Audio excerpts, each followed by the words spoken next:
Here we go. Roll video. I think anybody creating something new must have an adventure. It's not cinema, it's something else. My advice to a young filmmaker is to make a movie every week. The whole bag of movies can be learned in about a day and a half. But suspense is essentially an emotional process. You gotta make films. You gotta make it and get it seen. Cinema for me is a world of when I dream. Welcome to Behind the Slate. I am your host, Aaron Strand, and oh my God, we're here. We did it. I did it. You did it. It's the finale of Charlie Chaplin. I can't believe we made it. I can't believe it lasted this long. Oh my gosh. And it's not like this guy is going gently into the good night, okay? We got a whole bunch of insanity and drama still to come. But first, if you like the work that we're doing, you can help us out. Be sure to subscribe, rate, and review the show on whatever podcasting app you use. If you know someone who you think would enjoy this, please tell them. Word of mouth is the most important way we can grow this little podcast, and I want to keep doing this for a long time to come. Lastly, I would like to add an additional source that I used for this episode, the book Una Living in the Shadows by author Jane Scovell. So, without further ado, let's get in to Charlie Chaplin Part 5. Listen to me, honey dear. Something's wrong with you, I fear. It's getting harder to please you every year. I don't want to make you blue, but you need a talking to. Like a lot of people I know. Is what's wrong with you? After you get what you want, you don't want it. If I gave you the moon, you'd grow tired of it soon. You're like a baby. Now, when we last left off, Chaplin had gained a crowning achievement in a career filled with crowning achievements. The Great Dictator became his highest-grossing film of all time. Against all conventional wisdom, he dared to release an anti-Nazi comedy a full year before the United States entered the Second World War, changing his reputation from an old-fashioned artist of a bygone era to one of the most cutting-edge directors in film. At the premiere of The Great Dictator, Chaplin had delighted crowds by finally announcing that he and Paulette Goddard were married.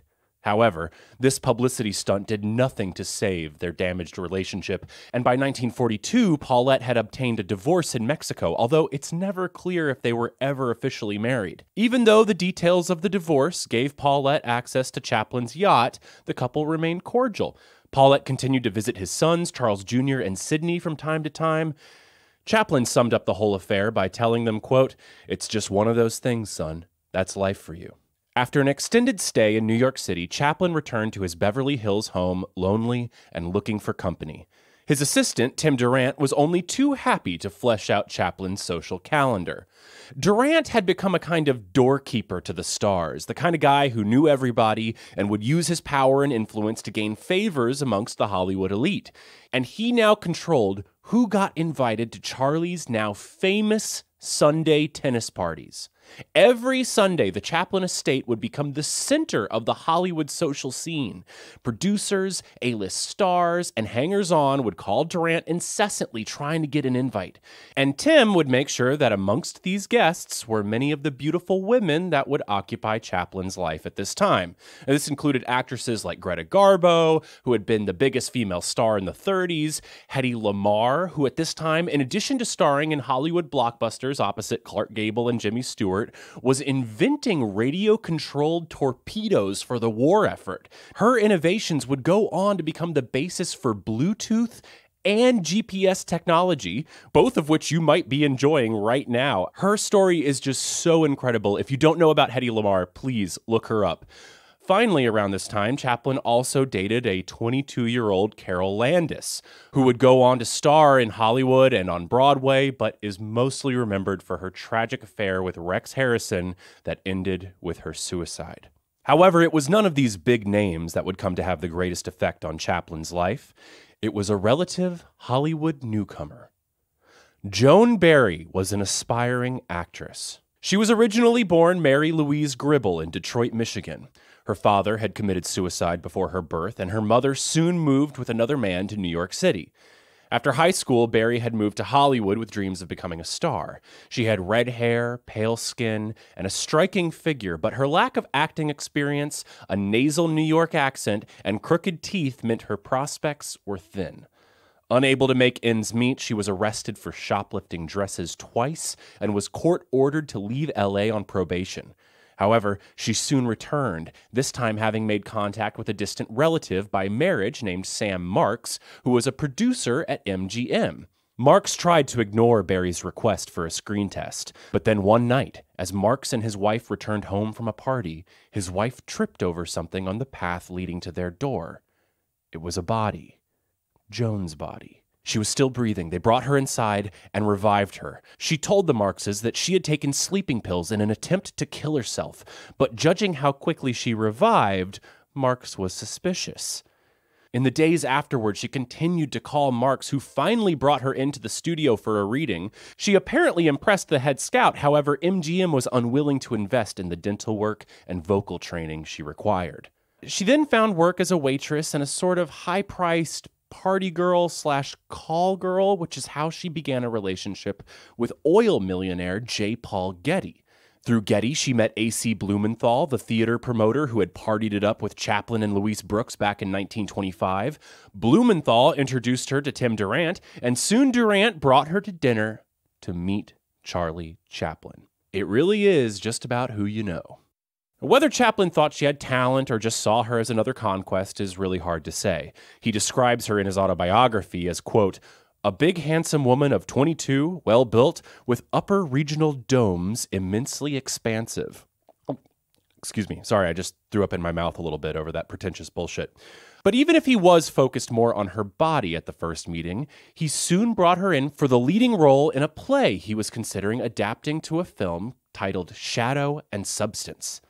He gave her a contract, paid for the expensive dental work, and sent her to Max Reinhardt's acting school, telling his sons, quote, she has a quality, an ethereal something that's truly marvelous, a talent as great as any I've seen in my whole life. Studio manager Alf Reeves remembered her differently, later describing Barry as, quote, erratic, emotional, hard to talk to, and could easily affect a vacant stare in her eyes. Soon, Joan Barry was pregnant. Like so many women in his life before, Chaplin fully expected her to get an abortion, but when she delayed, he and Tim Durant upped the pressure. At one point, she went to the doctor Chaplin had paid under the table to perform the procedure, but when Joan began crying hysterically, the procedure was canceled. Chaplin told her that he would support the child only if she signed a letter of agreement terminating her contract. But preferring the thought of being a star over being a single mother, Joan went through with the abortion. Again, it's really important to remember that this is a time when abortion was completely illegal in the United States, but that does not mean it was uncommon. Hundreds of doctors in Los Angeles alone performed under-the-table procedures for women hoping to protect their careers. In fact, major studios would keep their own abortion specialists on retainer for major stars. I mean, it's just crazy the amount of pressure everybody was under. Not long after her first abortion, Joan became pregnant a second time. Once again, Chaplin paid to terminate the pregnancy. He let her stay at his house while she recovered, but the emotional toll of 2 back-to-back abortions to protect her career was taking an emotional toll. She developed insomnia, and Tim Durant's friend, Agent Mina Wallace, referred her to a doctor that prescribed her sleeping pills. Shortly thereafter, Joan's behavior became erratic. She quit attending her acting classes. She broke her contract with the Chaplin studio and claimed to return to MGM. She would drive up to Chaplin's house, sometimes drunk or hysterical. At one point, she smashed several windows on the bottom floor, and another time she crashed her car into his driveway. Most of this was just a desperate show to try to keep Chaplin's attention. She would later say, quote, when I behaved myself, he was bored. Chaplin fed into the cycle by continuing to give Barry his time and small amounts of money. Tim Durant would later say, quote, in the case of Joan Barry, it was a mistake. She couldn't handle a thing like that. I think he really overdid it, and I think that was his crime. Finally, it was too much. Chaplin paid off $500 of Joan's debts and bought one-way tickets for Joan and her mother to go back to New York. Chaplin spent the rest of the year working on the script for Shadow and Substance, while also preparing to re-release his 1925 classic, The Gold Rush. For this, he replaced the silent film title cards with his own voiceover and composed a new score. You can find this copy of The Gold Rush, often referred to as the 1942 version. Of course, life for everybody was about to change. On December 7, 1941, the Japanese bombed Pearl Harbor. For decades, Chaplin had employed a full staff of Japanese servants, but now they were all detained in internment camps, leaving his home life in chaos and his opinion of the United States foreign policy at an all-time low. In May 1942, Chaplin agreed to speak at a meeting for the American Committee for Russian War Relief in San Francisco. On the night of the speech, suffering from his usual stage fright, Chaplin had a few glasses of champagne. When his name was finally called, Chaplin marched onto the stage and shocked the 10,000 attendees by calling them comrades. He continued, quote, "I am not a communist. I am a human being, and I think I know the reactions of human beings. The communists are no different from anyone else. Whether they lose an arm or a leg, they suffer as all of us do. They die as all of us die." As he crescendoed to his finale, he called upon the crowd to send 10,000 telegrams to the president demanding the opening of a second front in Europe. Quote, "Stalin wants it, Roosevelt has called for it, so let's all call for it." Actor John Garfield, who would later be blacklisted from Hollywood, said to him after the speech, quote, "You have a lot of courage."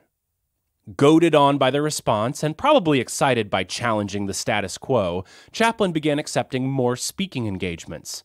He made a speech at the Second Front meeting in Los Angeles. He met with Ludmila Pavlichenko, the female sniper credited with killing 309 German soldiers on her goodwill tour of the U.S. He phoned in to another meeting organized by the Congress of Industrial Organizations in Madison Square Garden with over 60,000 attendees. He even wrote an article for Rob Wagner's magazine, Script, calling the Soviet Union, quote, "a brave new world that gave hope and inspiration to the common man." Again, as Tim Durant would later say, quote, "Chaplin's very bourgeois. He's very narrow about a lot of things, and yet he's got a lot of spirit, and it's usually used in the wrong direction. He's a parlor economist. He's a political amateur, and a very absurd one. He's no more of a communist than I am. He's a ham at heart. He wanted to startle people." And startle them he would. Chaplin was invited to speak at a rally in Carnegie Hall, organized by the ultra-leftist group, the Artists' Front to Win the War.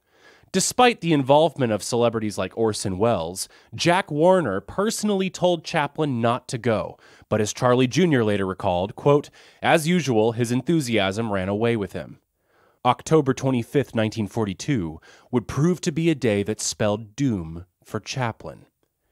He gave his speech, once again trotting out his comrades opener, and he continued, quote, "I'm not a citizen. I don't need citizenship papers, and I've never had patriotism in that sense for any country, but I'm a patriot to humanity as a whole. I'm a citizen of the world." Later that night, when he returned to the Waldorf Astoria Hotel, he was informed that Joan Barry had telephoned repeatedly. Soon she showed up in the hotel lobby, demanding to see him. Chaplin brought her upstairs. At first, he told Tim Durant not to leave them alone, but after things seemed calm, Chaplin continued to appear at pro-Russian speaking events. The Salute to Our Russian Ally in Chicago, the Arts for Russia dinner back in New York. All this activity caught the attention of Chaplin's old nemesis, FBI Director J. Edgar Hoover. From this point on, Chaplin wouldn't be able to do anything in the country without the FBI watching. They sent agents to follow him wherever he went, they tapped his phones, and monitored his bank accounts. The FBI was aided in their efforts by popular LA Times gossip columnist Hedda Hopper. Throughout the 1920s and 30s, Hopper was a moderately successful actress. She even played a supporting role in the Marion Davies film Xander the Great, witnessing the beginning of Marion and Charlie's illicit affair. She stayed close with Marion Davies for years and was most likely privy to Davies' changing opinion of the great clown, calling him, quote, a contrary personality who only had a negative effect on other people's lives. It's possible that Hedda even leaked some of this information to the original gossip queen of Hollywood, Luella Parsons. But when Hopper lost her contract with MGM in the 30s, she set out to supplant Parsons with her own column, Hedda Hopper's Hollywood. She and Parsons became bitter rivals, each scooping the other, trading bitter barbs in their articles. The rivalry with Luella Parsons drove up her readership to over 35 million, but it also pushed Hopper to make her content more and more extreme. Politically, she had always been very conservative, and now she would begin mobilizing her massive audience to her cause. Aware of her sympathetic political leanings, the FBI developed a close relationship with Hopper. She fed them bits of gossip and hearsay, such as when she claimed Chaplin contributed $25,000 to the Communist Party, a rumor that wasn't true, and in return, she would put FBI talking points into her articles. The snarky, arrogant, and unsubstantiated writing of Hedda Hopper came to typify the FBI files. Rumors and conspiracy theories were treated as fact. They would repeatedly visit psychics to gain information on Chaplin. Oblivious to the irony, the FBI would begin recycling Nazi propaganda, claiming that Chaplin was secretly born in France to a Jewish family and that his birth name was Israel Thornstein, which I'm sure to them made things sound far more sinister. On November 2nd, 1942, Chaplin returned to California. Unbeknownst to him, he was followed by Joan Barry. She checked into the Beverly Hills Hotel and phoned Chaplin's house repeatedly. Soon, he began to see her. The two were caught in a codependent love addict, love avoidance cycle, with Joan forever chasing Chaplin and Chaplin always keeping himself just out of reach. He had long justified his poor treatment of others as an attempt to understand them. He saw his aggressive, avoidant, and manipulative behavior as ways of, quote, pushing people to understand their psychology. In Joan Barry, he pushed too far. Again, Tim Durant, quote, Charlie attracts women, but doesn't hold them. He seldom holds them because he's selfish. He's very self-centered. He's very egocentric. He's like Hitler. He wants to dominate and possess, and people can't take that. Yet somewhere in Chaplin's mind, he seemed to recognize that this selfishness had destroyed every romantic relationship he had ever had. Perhaps in an attempt to reckon with his callous womanizing, Chaplin set aside shadow and substance to develop a story idea originally suggested to him by Orson Welles. It was a story about famed French serial killer Henri Landru, who murdered at least 11 people in the 1910s, 7 of which were women that he seduced, married, murdered, and robbed. Sparing himself yet another accusation of plagiarism, he paid Orson Welles $5,000 for the rights and promised him a future credit. But just as he was beginning to come face to face with the dark side of his womanizing, Chaplin was about to meet someone who would change his romantic life for the better. Una O'Neill had just arrived in Hollywood. She was the beautiful, shy, yet rebellious daughter of America's greatest playwright, Pulitzer Prize winner, and Nobel laureate Eugene O'Neill. Her father and mother, writer Agnes Bolton, had separated when Una was only 3, and if you remember from earlier in the story, this is because Eugene O'Neill had begun having an affair with actress Carlotta Monterey, who was the ex-wife of Chaplin's doomed friend, cartoonist Ralph Barton.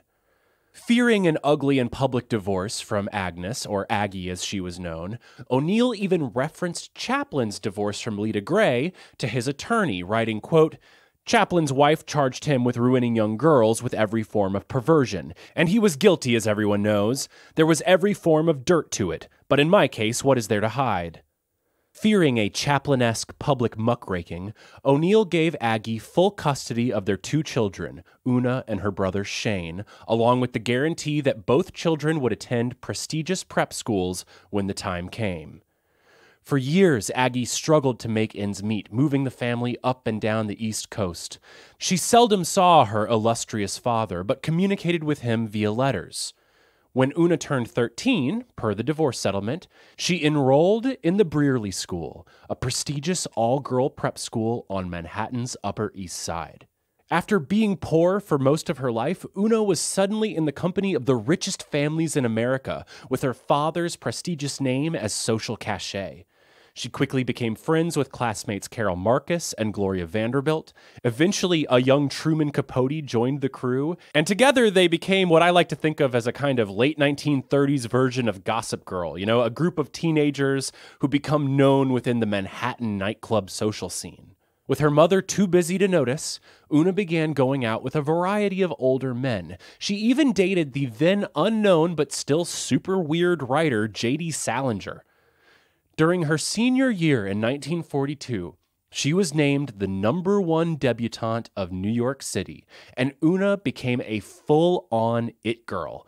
Magazines and newspapers wrote about her, interviewed her, and printed her picture. The popular Stork Club offered to underwrite her coming-out party for $30,000. Despite being accepted at Vassar, Una instead decided to join her mother, who is now remarried and living in L.A., and try to become an actress. Her father was also out west, living outside of Sacramento with Carlotta Monterey in his legendary Tow House. Eugene O'Neill had always been a morose character.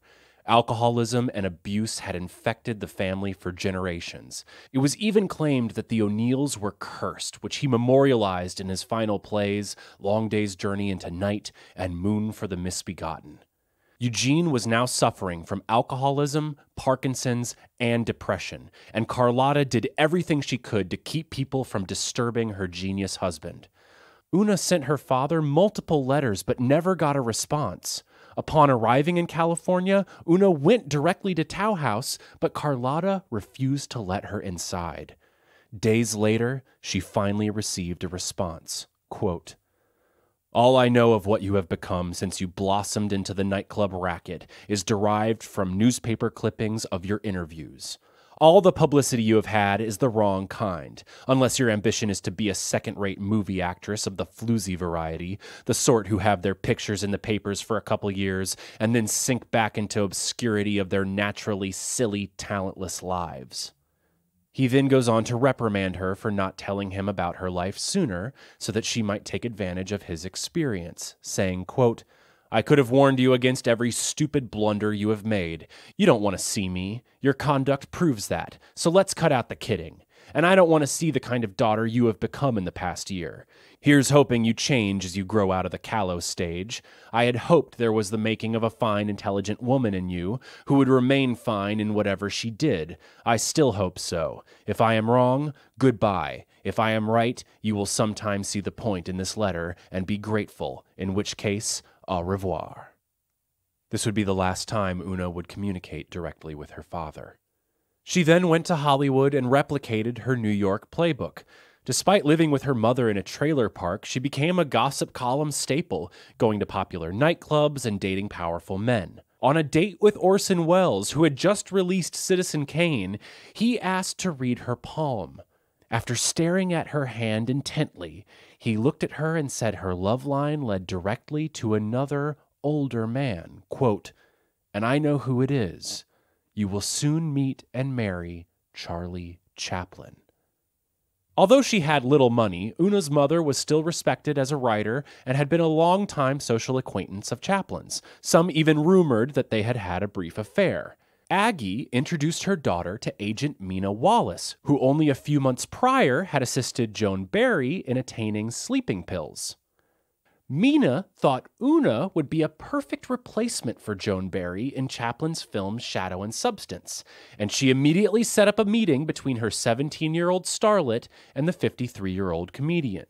A first meeting led to another, and another, and soon Una was signed to a contract at the Chaplin studio and began spending her days at Chaplin's house on Summit Drive, seeming to repeat the same sad pattern we have seen with Chaplin and young women so many times before. But Joan Barry was still present. In November, she swallowed a handful of her sleeping pills in her hotel and was discovered unconscious the next morning. The hotel manager called a doctor and a private nurse. Chaplin refused to pay the bill, but later agreed to giving her a $50 a week allowance, which did nothing to help Joan and instead kept her coming back for more. On December 23rd, Joan showed up a day early for her money. Chaplin refused. She returned that night and broke into his house with a gun. Quote, "I was going to kill myself. I finally resolved to see Charles, thinking that when I got up there, I would kill myself right in front of him." During the standoff, Charles Jr. and Sidney came home, and Charlie ordered them to go to their rooms and lock their doors. According to Joan, she and Chaplin slept together that night, with him remarking, quote, "Having an affair with a gun nearby was a new twist." According to Chaplin, they slept separately with his door locked. She returned the next night, which was Christmas Eve, and as Chaplin dined with guests, she threw mud at the windows. On New Year's Eve, Chaplin was out at dinner when Joan was found wandering the property with another gun. This time, Chaplin called the police, but when Joan asked to use the bathroom, she squeezed through a small window and fell 16 feet into a garden bed. She escaped to a friend's house where she once again threatened suicide. The police finally found her sitting in her car, her lips smeared with iodine. The detective who found her, most likely at the behest of Chaplin, encouraged her to plead guilty to vagrancy. She was given a 90-day suspended sentence and instructed to leave town for 2 years. While all this was going on, Una had become sick with a bad cold. Charlie asked her mother if Una could come stay with him so that he may personally oversee her care. Aggie, like usual, was too busy to look after her daughter and was more than happy to hand responsibility over to Charlie. This illness became a convenient excuse for Una to move in to Summit Drive. However, Una was not like the other young women in Chaplin's life. From the very beginning, it was obvious that there was something different about her. Despite her reputation as a party girl, Una found more enjoyment in reading through Charlie's massive library. Despite their 36-year age gap, Chaplin found in Una someone just as extroverted and shy as he was. Charlie Jr., who was actually the same age as Una, was immediately impressed by her, saying, quote, "There was a calm about her, a native sweetness that drew Sid and me to her. She seldom spoke, but every now and then she would come up with one of those penetrating remarks that impressed even our father with her insight." For Una, it's hard to say what was going through her mind. Author Jane Scavell wrote, quote, "What was in this for her? Exactly what was she looking for? A father, a lover, a provider, and protector who wanted her beside him always." Photographs taken during this period show her looking at Chaplin with sheer worship. How the forsaken daughter must have been thrilled at having this genius, this king of comedy, look at her with love. Soon he was escorting her to restaurants and nightclubs, and gossip columnists were forecasting an upcoming fourth marriage for the little tramp. But in early May, Joan Barry returned. She had never made it to New York and instead spent the previous months in Kansas City and Tulsa with J. Paul Getty. She again broke into Chaplin's house, only this time she was 6 months pregnant. She gave differing accounts of this break-in, once claiming that she found Una naked in Paulette Goddard's former bedroom, and later claimed that she found women's clothing in the room. Either way, Chaplin told her to wait by the pool, but when he didn't come downstairs fast enough, Joan smashed a glass ashtray and attempted to cut her own wrists. Joan was sent back to her hotel, and the next morning, she called Hedda Hopper. She told Hopper that she was pregnant with Chaplin's child, and he refused to pay for it. That night, she again returned to Chaplin's house, only this time she was arrested for trespassing. Mina Wallace visited Joan in jail, hoping to calm the already volatile situation, but as she left her cell, she ran into reporter Floribel Muir, who was visiting Joan at the behest of Hedda Hopper. Muir convinced Joan to tell her entire story, saying, quote, "It took a long time. She kept breaking down and crying and telling me Charles was a fine man, that he was a genius, and she didn't want to hurt him in any way. I said, 'He's hurt you plenty. He's got you in the can. That's a fine thing for a genius to do.'" Joan was sentenced to 30 days, but at the behest of Chaplin, was released to a hospital. She was soon joined by her mother, who told Chaplin that they wanted $150,000 plus a $100,000 trust fund for the baby. Chaplin refused, and Joan was soon in the middle of a humiliating private legal negotiation. At the same time, Floribel Muir was pressuring the LA County DA to indict Chaplin for arranging 2 illegal abortions. 2 investigators were sent to Chaplin's house. They interviewed the staff, his sons, and Una, but all denied any knowledge of the situation. They then went to Joan Barry, who became so upset during the interview, she tried to jump out of a window. For no other reason than to stir up a scandal, Muir pushed Joan to file a paternity suit, while Hedda Hopper continued to blast Chaplin in the press. In the midst of yet another growing sex scandal, Una turned 18, and on May 14th, she and Chaplin announced their plans to marry. Upon reading the news, a furious Eugene O'Neill wrote to Aggie blaming her for the match. Aggie wrote back informing her ex-husband that she had cautioned Una against the marriage, to which Una said, quote, "If I don't marry Charlie, if you don't give consent, I'll never marry anyone. This is going to be the love of my life." In June, Joan Barry announced that she was pregnant and named Chaplin as the father. Her mother, Gertrude, filed a paternity suit against Chaplin, asking for $10,000 for prenatal care, $5,000 for court costs, and $2,500 a month for child support. California divorce and paternity laws at the time stipulated that just an allegation was sufficient grounds to force the man to support the woman and child until settlement. Chaplin's lawyers negotiated the terms, forcing Barry to submit to a blood test on the infant to determine the child's paternity. These tests were to be reviewed by 3 doctors, and Barry agreed that if at least 2 of the 3 doctors said no, the suit would be dropped. Hedda Hopper had a field day with the Barry allegations, stirring up a media storm. Tim Durant and Chaplin's lawyers advised Una to return east and wait out the story, but she refused to leave Charlie's side. Instead, they arranged for a secret wedding ceremony at the Santa Barbara courthouse. On June 15th, they registered for a marriage license, escaping just in time to evade the press. They were ironically married by a 78-year-old justice of the peace who was so oblivious to who he was marrying that he wrote down Chaplin's name on the marriage certificate as Chapman. Some older Chaplin associates like Harry Crocker and Georgia Hale claimed that the marriage was just another attempt by Chaplin to get out of scandal. However, I'm not so sure I believe this. For Chaplin, marrying a girl who had just turned 18 did little to clean up his reputation. The press just furthered the narrative that he was a sexual deviant procuring young girls. And, to make matters even worse, he had driven 2 cars from LA to Santa Barbara, circumventing the wartime gas rations. This was a big deal at the time. Despite all this criticism and chaos, the marriage would go on to last for 34 years. Again, author Jane Scavell wrote, quote, "After nearly 2 generations of erratic, erotic relationships, Charlie Chaplin found his heart's ease. And after nearly 2 decades of neglect in some form or other, Una O'Neill found her haven. No matter how many times she repudiated the implication that Chaplin was a father replacement, whether consciously or unconsciously, Una had sought a person whose fame and influence matched and possibly exceeded that of Eugene O'Neill. She found him, and in so doing put herself in the unique position of being daughter to one genius and wife to another. They rented a secluded house in Santa Barbara and for 8 blissful weeks lived in peace. Outside, the growing anti-Chaplin sentiment was spreading through the American public like wildfire.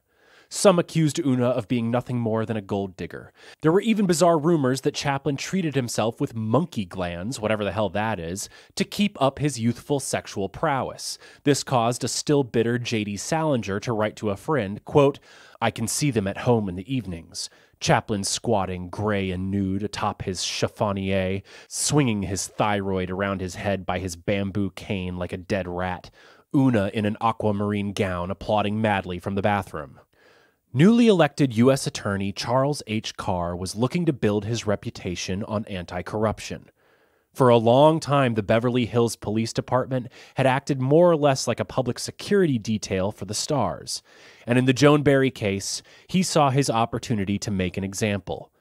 At first, the FBI was unsupportive of his claims, but when Carr referenced a rumor that Chaplin had brought Barry to New York around the time of his Carnegie Hall speech to participate in an alleged orgy with his friends, J. Edgar Hoover ordered agents to investigate charges that Chaplin had violated the Mann Act.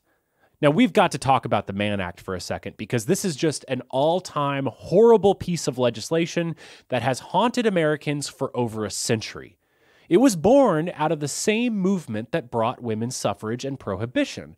But while those movements were at least about something real, the Mann Act was created in response to a conspiracy theory that holds major relevance today.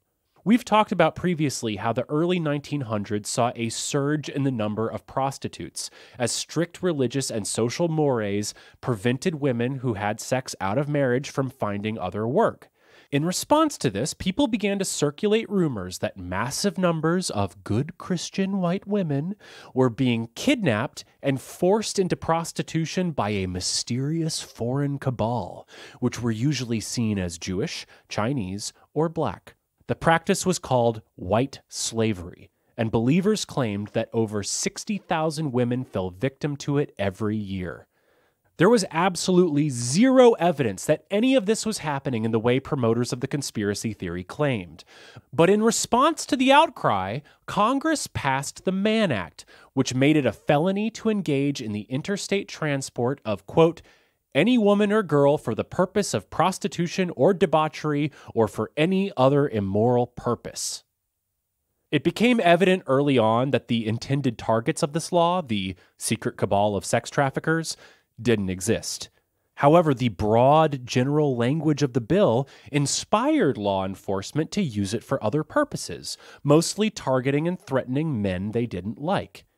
The first African-American world heavyweight boxing champion, Jack Johnson, who was known for flaunting his relationships with white women, was convicted by an all-white jury for a Mann Act violation, even though the alleged incidents took place before the passage of the Mann Act.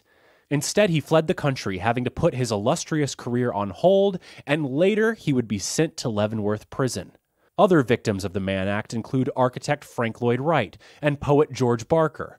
The Mann Act continued to be used as a bludgeon of misjustice through the 1960s, until finally it was amended in 1986. If you want to learn more about the Mann Act, I highly recommend checking out the QAnon Anonymous podcast, who does a full episode about it for their subscription-based series Trickle Down. And if you want to learn more about Jack Johnson, check out the podcast History on Fire that does an amazing multi-part series on him. Now, for their investigation of Chaplin, the FBI questioned hundreds of witnesses. They bugged his phones. They put stops on the border, believing that if he was convicted, Chaplin might try to defect to the Soviet Union. Despite all this activity, many in the Bureau and Carr himself were incredibly doubtful that they had enough evidence to convict Chaplin of anything, but they went through with it because Carr had tied his political future to the case and wanted to use the opportunity to paint Chaplin as an anti-American who spent his time nightclubbing, having sex, wasting gasoline, and denouncing American policy while our boys are out there trying to win a war. On February 10, 1944, Chaplin was indicted by a federal grand jury, alleging he, quote, feloniously transported and caused to be transported Joan Barry from Los Angeles to New York with the intent and purpose of engaging in illicit sex relations. Chaplin was arrested and, in a complete breach of protocol, was publicly fingerprinted in front of a large group of photographers. Variety magazine called for Chaplin to be kicked out of the industry. The case was a total waste of time. The charge depended on proof that Chaplin had not only paid Joan Barry's train fare to New York with the intention of sleeping with her, but also that a sexual relationship took place after his speech at Carnegie Hall. Chaplin hired a big-time lawyer named Jerry Geisler, who brilliantly argued his defense, saying, quote, there's no more evidence of a Mann Act violation than there is evidence of murder. During the course of the trial, it was revealed that Barry had repeatedly slept with J. Paul Getty, her other lover, during this time. Chaplin took the stand as the final witness, and Geisler wrote in his memoirs, quote, Chaplin was the best witness I've ever seen in the court of law. Realizing that Chaplin was about to be found not guilty, J. Edgar Hoover pulled a ridiculous ace from his sleeve. He revealed that the trial judge in the case had once had an afternoon lunch date with Joan Barry. How did he know this? Well, he gave her a copy of his book, signed, and you just can't make this stuff up, to Joan Barry, with kindest regards from her friend, the author J.F.T. O'Connor. Joan Barry had left the book behind in a lodging house, and when the FBI raided it, the book was confiscated as evidence. It was declared a mistrial. With the federal case dismissed, it seemed like everything was going to work out for Chaplin. The blood tests for the separate paternity suit came back and conclusively showed that Chaplin could not be the father of the child. Chaplin's blood was type O. Joan Barry's was type A. Therefore, they could not produce a child with type B blood. However, a motion to dismiss the case was overruled. Joan Barry evaded the settlement to drop the suit if the tests proved negative by taking guardianship of the child away from her grandmother and assigning it to the court. Now, it was the court of Los Angeles that was suing Chaplin on the child's behalf, and a new trial was set for December 1944. Convinced that he would be exonerated, Chaplin chose not to retain the expensive Jerry Geisler as counsel. This would prove to be a grave mistake. He underestimated two critical factors. The first was that blood tests were not yet admissible in California state paternity suits. The second was that the prosecution hired lawyer Joseph Scott, the same histrionic lawyer hired by the League of Decency who used anti-Semitic threats to force the studio heads to abide by the Hays Code a decade earlier.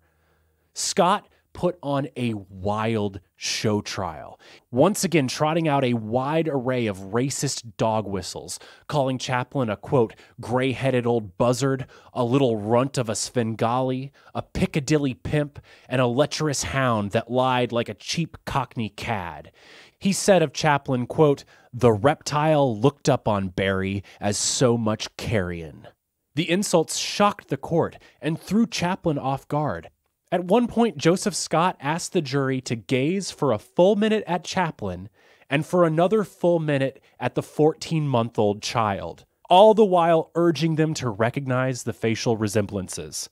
If you know what a 14-month-old child looks like, you know that this is completely ridiculous. His closing argument was this, quote, there has been no one to stop Chaplin in his lecherous conduct all these years, except you. Wives and mothers all over the country are watching to see you stop him dead in his tracks. You'll sleep well the night you show him the law means him as well as the bums on Skid Row. After 5 hours, the jury could not reach a verdict. Judge Clarence Kincaid offered to arbitrate, but Chaplin, stubbornly seeking a complete exoneration, refused. A retrial was scheduled for April. This time, the jury consisted of 11 women and 1 man. Humiliated and afraid of Joe Scott's accusations, Chaplin refused to be present in the courtroom. After 2 weeks, the jury found Charles Chaplin responsible for supporting a child that was demonstrably not his. And although he was only ordered to pay a paltry $70 a week in child support, it was his public image that sustained the brunt of the fallout. Joan Barry would go on to marry again and have 2 more children. Shortly after moving to Mexico in 1953, she was found dazed wandering on the roadside in Torrance, California. She was barefoot, holding a pair of children's shoes, and had supposedly walked there all the way from Mexico. During production of the 1991 Richard Attenborough film Chaplin, attempts were made to locate Joan Barry. However, when production spoke to her children from her second marriage, they said they did not know what had become of their mother. Although Wikipedia claims Joan Barry died in New York in 2007, I can find no evidence to corroborate this. If anyone knows more details about this, please email me behindtheslatepod@gmail.com. During the trial, Una gave birth to their first child, Geraldine. For the first time in his life, Chaplin found solace from his troubles in being a father and a husband. But in 1945, he began ramping up production for his next film, a comedy of murders, titled Monsieur Verdoux. Much had changed in the 4 years since the idea was first suggested by Orson Welles. He had now turned the simple story of a serial killer into a full-on indictment of industrialized mass murder and the economic forces that incentivize violence. The story goes as follows. Henri Verdoux was a French bank teller for 30 years, but is laid off as a result of the 1928 stock market crash. To support his wheelchair-bound wife and young child, he begins marrying and murdering wealthy widows to make ends meet. But as he continues wooing and killing more victims, the family of one of his past conquests becomes suspicious. At a dinner party, a friendly chemist tells Verdoux about a new drug he has developed to exterminate animals painlessly. However, the local pharmaceutical board has banned it. Intrigued, Verdoux later attempts to recreate the drug. He finds a homeless girl who has just been released from prison. He takes her in, offering to give her dinner, but spikes her wine with the newly developed poison. Before drinking her wine, she tells him about her invalid husband who died while she was in jail. Touched by her story, Verdoux claims that there's cork in her wine glass and replaces it. She leaves without ever knowing his murderous intentions. He makes several comic attempts to murder the heavy-set housewife, Annabella Bonheur, but she inadvertently evades him and forces him into a wedding, which he fakes a cramp to get out of. Years pass, and as the Second World War looms on the horizon, Verdoux has once again gone bankrupt and lost his family. He runs into the homeless girl in Paris, where she has now married a wealthy munitions executive. She invites Verdoux to a fancy restaurant where she reveals that she does not love her husband and just married him for his money. While dining, Verdoux is recognized by his early victim's family and is captured by investigators. Exposed and convicted as a murderer, he uses the courtroom to make a speech claiming that his actions are nothing compared to the mass murderers that exist in governments all across the world. He's met by a priest, but refuses to repent. Guards take him away to his death as the film ends. Now, as you might imagine, Joe Breen and the PCA board had some notes. Upon first receiving the script, they opposed it entirely, claiming it had a, quote, distasteful flavor of illicit sex, which in our judgment is not good. However, in exposing the PCA as a complete sham of an operation, Chaplin was able to charm Breen into approving the film, compromising on a few cuts that in hindsight seem ridiculous. He removed any suggestion that Verdoux actually had sex with the wives he murdered. He cut out all criticism of the clergy in the final scene. He made sure to portray the priest in a positive light. He cut all implications that the homeless girl may have been a prostitute. And finally, and most importantly, he made sure there would be no showing of or suggestion of toilets in the bathroom. Toilets. This was the PCA's biggest note. I don't know what to say. I don't even understand why that would be an issue. Anyway, with that, the raving anti-Semite Joe Breen gave his seal of approval, and work began in earnest in March 1946. But so much had changed at the Chaplin studio. Union strikes had forced studio wages up 25%, and most of the old faces were gone. Rolly Tothero and Wheeler Dryden remained, but Sidney Chaplin turned down a role at the behest of his new wife, who did not want him involved in his brother's drama. Trying to recapture some of the old magic, Chaplin invited Edna Purviance to play one of the murdered widows. Her return to the studio after almost 20 years was emotional for her, Charlie, and Raleigh, the three remaining founding members. But after a brief screen test, both she and Charlie agreed that she was not right in the part, and she returned home never to see Chaplin again. Then, longtime confidant and bit part actor Henry Bergman, who is most often remembered as the portly mayor who unveils the statue in city lights, passed away just before shooting began. Finally, Alf Reeves, the old studio manager who had been with Charlie since his days of being a Carno comedian, died in April. Reeves was replaced by the gruff and efficient John McFadden, who did his best to get the studio up to modern standards. At McFadden's behest, a bunch of archival footage was destroyed. McFadden even discouraged distribution of Charlie's classic films, saying, quote, "That's the old Chaplin, forget that." Tothero began whispering into Charlie's ear, and before the shoot of Verdoux was finished, McFadden was fired. However, he did manage to institute one important change. For the first time in Charlie's history, he would use a shooting schedule. It's hard to believe that he had gone 30 years without one, but the market forces of filmmaking had crushed Chaplin's methods of creative freedom. To Chaplin's credit, he adjusted well and finished principal photography only 17 days behind schedule. Chaplin repeated the risky choice of ending his film with a grand speech in which he spoke through his character to share his thoughts on the state of the world. And just like President Eisenhower would later do in his 1961 farewell address, Chaplin took aim at the growing military-industrial complex. However remiss the prosecutor has been in complimenting me, he at least admits that I have brains. Thank you, monsieur, I have. And for 35 years, I used them honestly. After that, nobody wanted them. So I was forced to go into business for myself. As for being a mass killer, does not the world encourage it? Is it not building weapons of destruction for the sole purpose of mass killing? Has it not blown unsuspecting women and little children to pieces, and done it very scientifically? As a mass killer, I'm an amateur by comparison. However, I do not wish to lose my temper because very shortly I shall lose my head. Nevertheless, upon leaving this spark of earthly existence, I have this to say. I shall see you all very soon.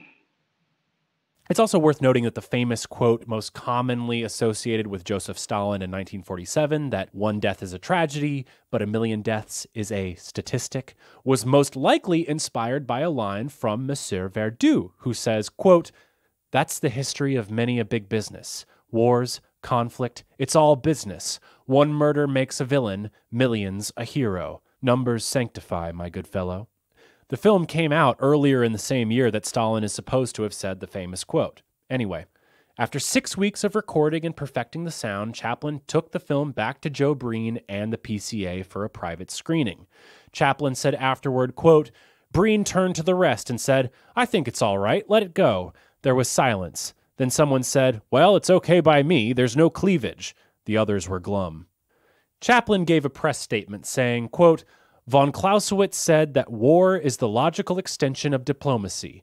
Monsieur Verdu feels that murder is the logical extension of business. He should express the feeling of the times we live in. Society, with all its attending upheavals, wars, and depressions, bring out the latent evil tendencies in weak characters.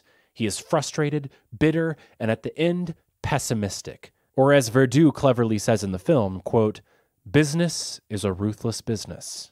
Chaplin believed rightly that it was unfettered and unregulated greed and capitalism that had led to the Great Depression. And if the little tramp was the poster child victim of that event, Verdu would be the poster child perpetrator. Verdu was the exact opposite of the little tramp. While the tramp is shabby with a heart of gold, Verdu is genteel with a soul of ice. No doubt this had to be in Chaplin's mind as he constructed the part, giving himself as big of a challenge as possible to differentiate himself from his iconic character. On March 11th, 1947, Chaplin and Una boarded a train to New York City for the premiere. It would prove to be the beginning of a nightmare. Bad publicity from the Barry trials had made Chaplin paranoid and resistant to the media. Having previously controlled his film's publicity campaigns, United Artists was surprised when Chaplin was surprisingly reluctant to promote Monsieur Verdu. He sent angry memos to the UA office forbidding the use of the words wives, lover, passionate, bigamy, and sex from being used in the film's promotion. A tough ask for a film about a passionate bigamist and lover who uses sex to get money from his wives. UA struggled to market the film on their own, coming up with a ridiculous PR campaign that included handing out inexpensive replicas of Verdu's mustache to audience members, and joint campaigns with local banks encouraging widows to deposit their cash with the phrase, quote, "Don't let a Verdu do you." Oh, man, that's awful. To make matters worse, Chaplin, not wanting to give Orson Welles any story credit, was being quoted for saying that the story was inspired by Oscar Wilde's portrait of Thomas Wainwright, prompting Welles to then go to the press and claim credit for the story on his own.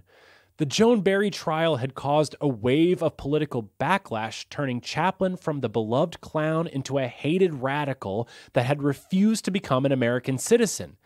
The day before the premiere, Chaplin gave a press conference to foreign reporters only, in which he laughed at these criticisms. He brought up his tax bill and called himself a, quote, well-paying guest.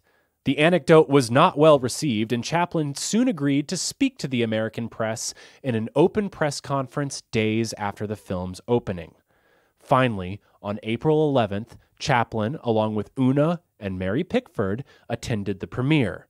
From the very start of the film, it was clear that a portion of the audience was there to demonstrate against Chaplin, booing, hissing, and shouting insults. Eventually, Chaplin left his viewing box and waited in the lobby.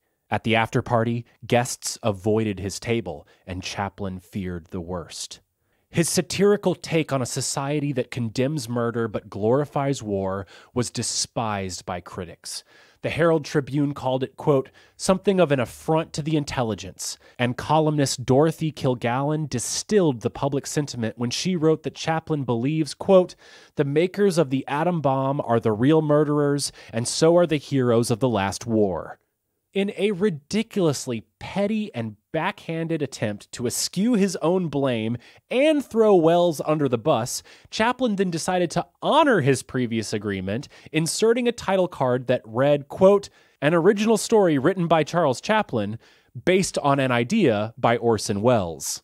The following Monday, an overflowing crowd of reporters filled the grand ballroom of the Gotham Hotel on 55th and 5th. There was blood in the water, and you could cut the tension with a knife. Knowing they had a political and financial disaster on their hands, the UA executives paced in the dressing room as a defiant Chaplin took the stage. He stood behind several microphones and said, quote, ladies and gentlemen, I am not going to waste your time. I should say, proceed with the butchery. The press did just that. The opening question was, are you a communist? And things only got worse from there. Had you not failed to give Orson Welles proper credit? Had the great dictator been shown in the Soviet Union? Are you part of a motion picture combine to transfer American films to the Soviet Union? They brought up his friends and asked him to name names as to who in his circle was a communist. A journalist for the Catholic War Veterans paper, James Fay, took over the proceedings, bringing up Chaplin's Carnegie Hall speech and accusing him of hating America and dodging his taxes. Ironic, considering that Chaplin had, albeit forcibly, paid more money in taxes than everyone in the room combined. The verbal onslaught went on and on. They ridiculed Monsieur Verdoux and asked him if he would permit his children to see such a film. Chaplin responded, quote, why not? Not all of it's beyond them. I know there are a lot of pictures that I wouldn't allow my children to see that are supposed to be very forthright, high moral purpose, that I wouldn't send my children because it's absolutely a false notion of life, something that doesn't exist. A lot of pictures are very dishonest. After nearly an hour of grilling, James Agee from Time magazine stood up in Chaplin's defense, shouting from the balcony, quote, what are people who care a damn about freedom, who really care for it, think of a country and the people in it, who congratulate themselves upon this country as the finest on earth and as a free country, when so many of the people in this country pry into what a man's citizenship is, try to tell him his business from hour to hour and from day to day, and exert a public moral blackmail against him for his political views. When Agee later moved to Hollywood to write The African Queen, he and Chaplin remained close friends. The press conference would go down as one of the greatest publicity disasters in film history. And yet, Chaplin set himself up in this position, and I think he knew what he was doing. He knew the negative sentiment that was against him, and in this open forum inquisition, he positioned himself to be seen as the victim standing up to the mob. Monsieur Verdoux played in New York for 4 weeks to dwindling audiences. Upon returning to LA, Chaplin decided to delay the nationwide release of the film until the fall. Russell Birdwell, a PR specialist who had done the marketing for Gone with the Wind, was hired. He came up with an ad campaign that attempted to challenge the audience, printing one-sheets that read, quote, "Be prepared. Chaplin changes. Can you?" The answer was a resounding no. By the summer, House Congressional Member John T. Rankin of Mississippi announced in Congress, quote, "I am here today demanding that Attorney General Tom Clark institute proceedings to deport Charlie Chaplin. He has refused to become an American citizen. His very life in Hollywood is detrimental to the moral fabric of America." Congress succeeded in deporting the German-born composer Hans Eisler. A frequent collaborator with Bertolt Brecht, Eisler was in all likelihood a communist with direct connections to Moscow. However, because Chaplin considered him a friend, he did everything he could to try and support him. At one point, Chaplin, Una, and several friends attended a party. When it became clear that they weren't welcome, Chaplin tried to make a hasty exit. He found Una calmly wiping the front of her dress with a handkerchief. As they drove home, she told him that after being introduced to a guest as Mrs. Charles Chaplin, the guest proceeded to spit on her. In July, it was announced that the House Un-American Activities Committee, in their effort to root out subversives and communists from American culture, had named Charlie Chaplin along with a group of 19 other writers, producers, and directors to be subpoenaed to testify before Congress. Chaplin didn't wait for a subpoena and instead sent a telegram to the committee saying, quote, "I understand I am to be your single guest at the expense of the taxpayers. Forgive me for this premature acceptance of your headlines newspaper invitation. In order that you may be completely up to date on my thinking, I suggest you view carefully my latest production, Monsieur Verdoux.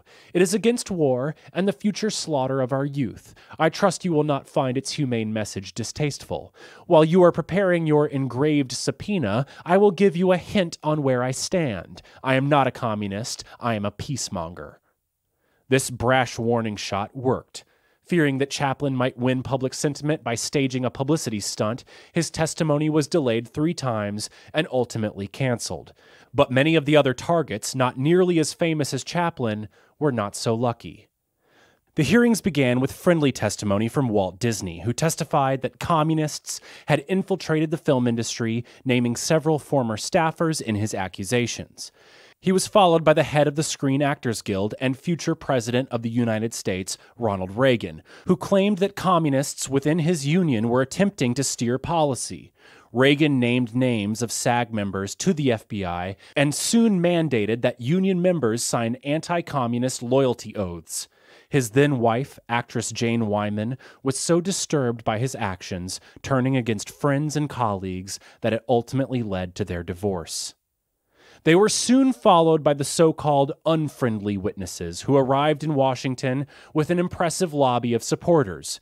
John Huston, Humphrey Bogart, Lauren Bacall, Gene Kelly, Frank Sinatra, Judy Garland, and Paulette Goddard, calling themselves the Committee on the First Amendment, risked their careers trying to stand up for free speech. However, the first 10 witnesses to testify, all former or current members of the Communist Party, decided to band together and stage their own protest.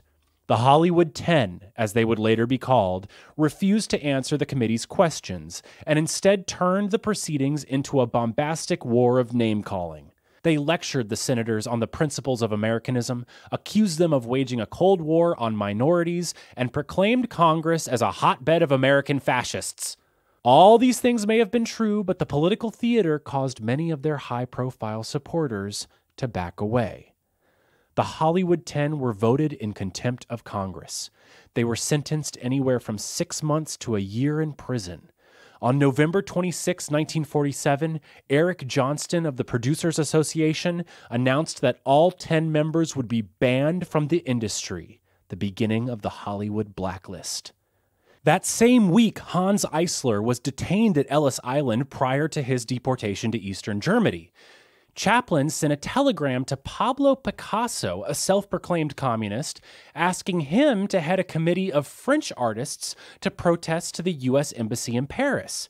When this telegram was leaked to the French press, it caused a renewed uproar, making it appear that a non-citizen was organizing an anti-American protest abroad.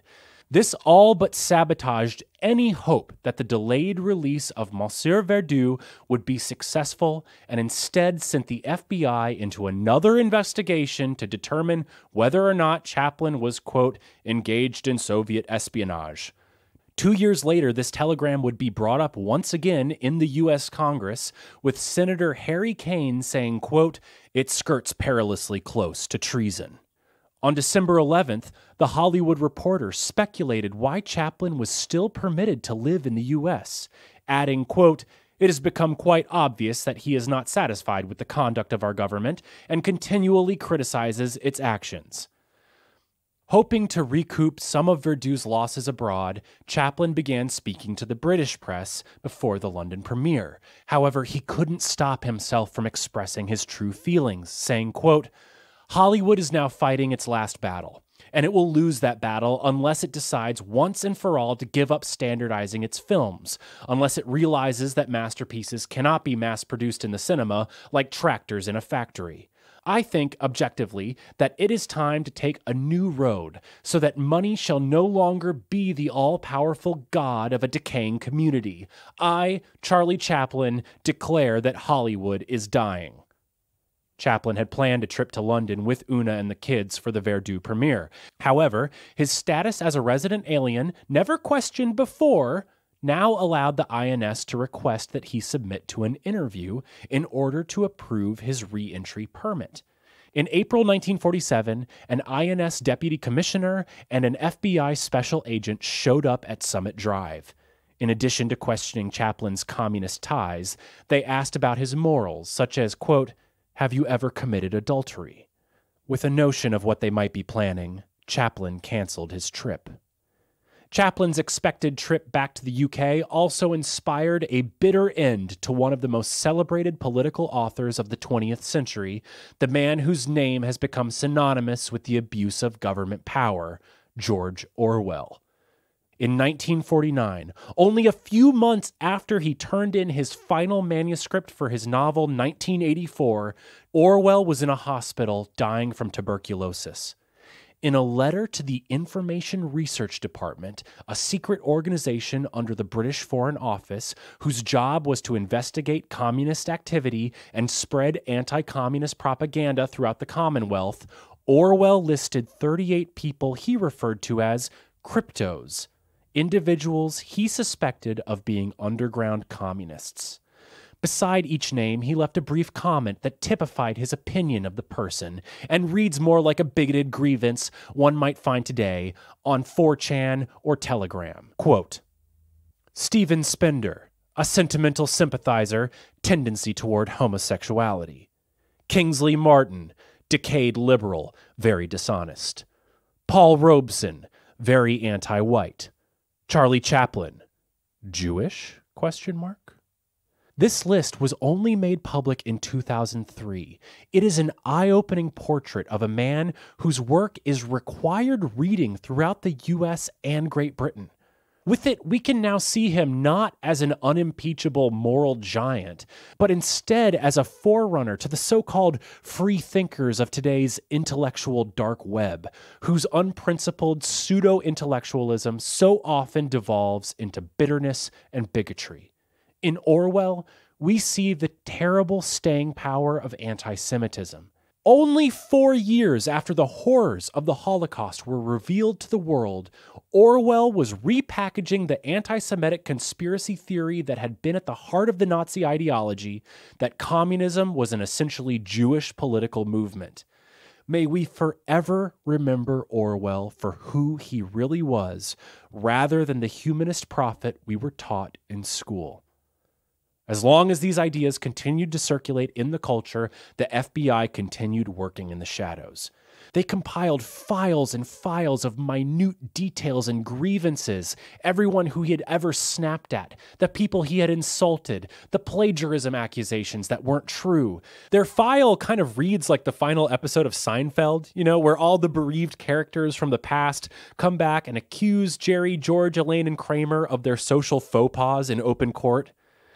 They documented his failure to appear in the 1931 Royal Variety Show, his failure to return to Hanwell Orphanage with gift bags, and the rumored ending change to modern times at the behest of Soviet film producer Boris Shumyatsky, who, by the way, at this point had been murdered in one of Stalin's purges. Shumyatsky never drank alcohol, so when he refused to drink after toasting to Stalin's health, he was murdered. In 1948, with absolutely zero evidence, Hoover instructed FBI officials to place Chaplin on the security index as an alien communist, which is sort of like the Patriot Act. It meant that they could detain Chaplin at their discretion in the event of a quote-unquote emergency. Verdu only earned a meager $325,000 over 2 years in the U.S. It gained some domestic support. It was named Best Film of the Year by the National Board of Review, and it was nominated for an Oscar for Best Original Screenplay, for which it lost to the Cary Grant Shirley Temple comedy, The Bachelor and the Bobby Soxer. However, outside the U.S., mainly in Europe, where people saw firsthand the murderous impacts of war, Monsieur Verdu fared far better. It earned $1.5 million in Europe. It won awards for Best American Film in Denmark. When it was finally released in Japan in 1953, it earned Japan's 2 most prestigious film awards for foreign language films. Ironically, it was banned in the Soviet Union, which thought the film promoted bad morals and resistance to the state. Despite these details, Verdu was an unmitigated box office failure, and because of it, United Artists was over $1 million in debt.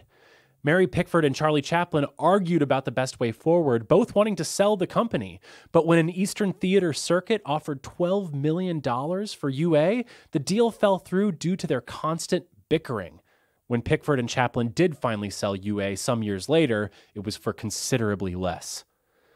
The soaring costs of production and studio operation now forced Chaplin to rent out his once private fiefdom. The Chaplin studio was used by the company Cathedral Films, which shot dozens of religious shorts there. It was also used by Procter & Gamble to produce some of the very first television commercials ever made. Through it all, Chaplin depended on Una and his ever-growing family for support. Their first child was immediately followed by a son, Michael, in 1946, and 2 more daughters soon followed, Josephine in 1949 and Victoria in 1951. Despite these additions, the once busy house on Summit Drive had now become a ghost town. Charles Jr. recalled, quote, "I was saddened to see it was no longer considered a privilege to be a guest at the home of Charlie Chaplin. Many people were actually afraid to be seen there lest they too should become suspect. Tim Durant once had his phone ringing steadily with people calling him, offering him favors, wining him, dining him, in the hope that he would extend them an invitation to the Chaplin home. Now it was Tim's turn to phone them and beg them to come for a game of tennis, but they all backed out." Without his busy social calendar, Chaplin began spending more time with his son Sidney, who, along with a friend, Jerry Epstein, had established the Circle Theater in Los Angeles. When he had nothing to do, Chaplin would go and hang out with Sidney and Epstein at the box office. Before long, he was giving notes. And for 5 plays, Chaplin would serve as an unofficial assistant director, coming in during the final week and giving tweaks to the actors. As Lillian Ross reported in her book Moments with Chaplin, he would say, quote, "You must not act. You must give the audience the impression that you've just read the script. That's phony. We don't talk that way. Just say it.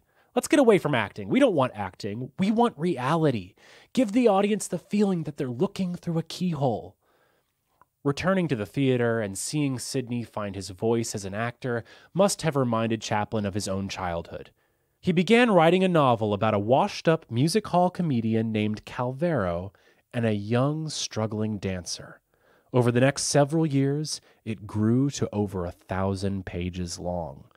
On the first page of the manuscript, he described Calvero as thus, quote, "Necessity made him turn to comedy, which he loathed, because it demanded of him an intimacy with his audience which he did not feel and which never came naturally to him."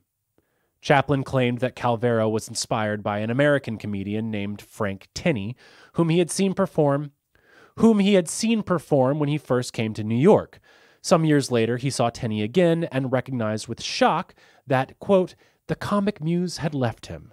Knowing the ever-maudlin Chaplin, he no doubt harbored a fear and a macabre sense of destiny that the same phenomena would one day happen to him, and now, in his 60s, he must have worried that the time had come. The story of the novel is as follows. On the eve of World War I, a once famous stage clown, Calvero, returns home drunk to his apartment, but discovers his downstairs neighbor, Terry Ambrose, attempting suicide by gas. He saves her from death and brings her to his own apartment. Through many long conversations, Calvero helps Terry regain her self-esteem and resume her dancing career. She also inspires him to try and regain his former fame, but his comeback attempt is met with abject failure. Despite their age difference, Terry wants to marry Calvero, but when she reunites with a young composer, Neville, whom she once had a crush on, Calvero steps away, believing the younger man would be a more suitable match. To dissuade her, Calvero leaves his apartment and becomes a street performer. Terry falls in love with Neville and stars in her own dance show, but when she finds Calvero on the street, she convinces him to return to the stage for a benefit concert. Calvero reunites with his old partner and gives a triumphant comeback performance, but during the grand finale, he falls off the stage and lands in a bass drum, suffering a heart attack. He watches Terry go on for the second act performance as he dies in the wings of the theater. Chaplin poured his entire life into this story. Calvero is partly himself, but also partly his father. Most of his life, Chaplin had blamed his father for the terrible poverty he and his mother experienced, but now he was beginning to reconsider his feelings. He recognized his mother's infidelity and eventual madness as a contributing factor to his father's drinking, writing in the novel version of the story, quote, "Many years ago, Calvero suffered unrequited love for a young woman who ran away with his rival to South Africa, where she married. He began to drink. The more he drinks, the less appeal he has to his audience." Terry, the young dancer, is also given a lengthy backstory in the novel version. In it, her mother resembles an adult Hannah Chaplin, bent over her sewing machine as she struggles to make a meager living for her children. Terry attempts suicide by turning on her gas stove, just like Chaplin's seldom talked about long-lost love Florence Deshawn had done in 1922. It's moving and heartbreaking to think that he wrote a scene in which he, after all these years, is finally able to save her. After 4 years of writing, Chaplin converted his novel into a script, which he retitled as Limelight. Chaplin told his sons that he expected this to be his last film. It became a full-on family affair. He cast Sidney in the role of Neville, the handsome young composer. Charles Jr. was resentfully given a small role as a clown. His younger children, Geraldine, Michael, and Josephine, played 3 small street urchins in the opening scene, and the doctor who is called after Terry's suicide attempt is played by his half-brother, Wheeler Dryden. He hired Jerry Epstein from the Circle Theater as his assistant director, and after a few months of searching, hired 20-year-old British actress Claire Bloom for the role of Terry. Claire and her mother moved to Los Angeles for 8 weeks of preparation, during which time Claire's physical training was overseen by Una, who was recovering from the birth of their 4th child. Chaplin was enthusiastic and filled with hope that this would be his best picture yet. He began filming in the late fall of 1951. However, the first 3 days of shooting had to be scrapped when Chaplin again became dissatisfied with Raleigh Tothero's camera work and again hired Carl Struess, the director of photography for The Great Dictator. Tothero was demoted to photographic consultant. However, he stayed on and took special care of Charlie's own scenes, reminding him to keep his head up and avoid having a double chin. Most of the film was shot in the Chaplin studio, but for the theater scenes, they used the RKO Pathé studios. Sidney wrote down many fond memories from the shoot. Quote, "I noticed one of the extras was wearing a strange mustard-colored suit, which looked to me quite terrible. I called Father's attention to this, and he laughed and said it was strange, but he'd had a suit just like that at one time. Of course, the one worn by the extra was rented from a firm of costumers, but without quite knowing why, the extra looked at the label, and inside the pocket it read, 'Made for Mr. Charlie Chaplin, 1918. He continues, quote, There was one old actor who was so nervous of playing with Father that he kept muffing his lines. To put him at ease, Father muddled his own lines on purpose, and after that the scene was exactly right the next time through. Father ran himself practically ragged. He was always the first to arrive at the studios in the morning and the last to leave at night. Instead of Charlie pursuing a romantic relationship with his leading lady, it was Sidney that became romantically involved with Claire Bloom during filming. During several dream sequences where Calvero performs his old music hall routines, Chaplin was finally able to use a bit that he'd been trying to fit into a film for decades. It began with a song in the classical style of musical speak-singing comedy called I'm an Animal Trainer, which goes as follows. I am an animal trainer, a circus entertainer. I've trained animals by the score, lions, tigers, and wild boar. I've made and lost a fortune in my wild career. Some say the cause was women, and some say it was beer. And then I went through bankruptcy and lost my whole menagerie, but I did not despair. I got a great idea. While searching through my underwear, a thought occurred to me. I'm tired of training elephants, so why not train a flea?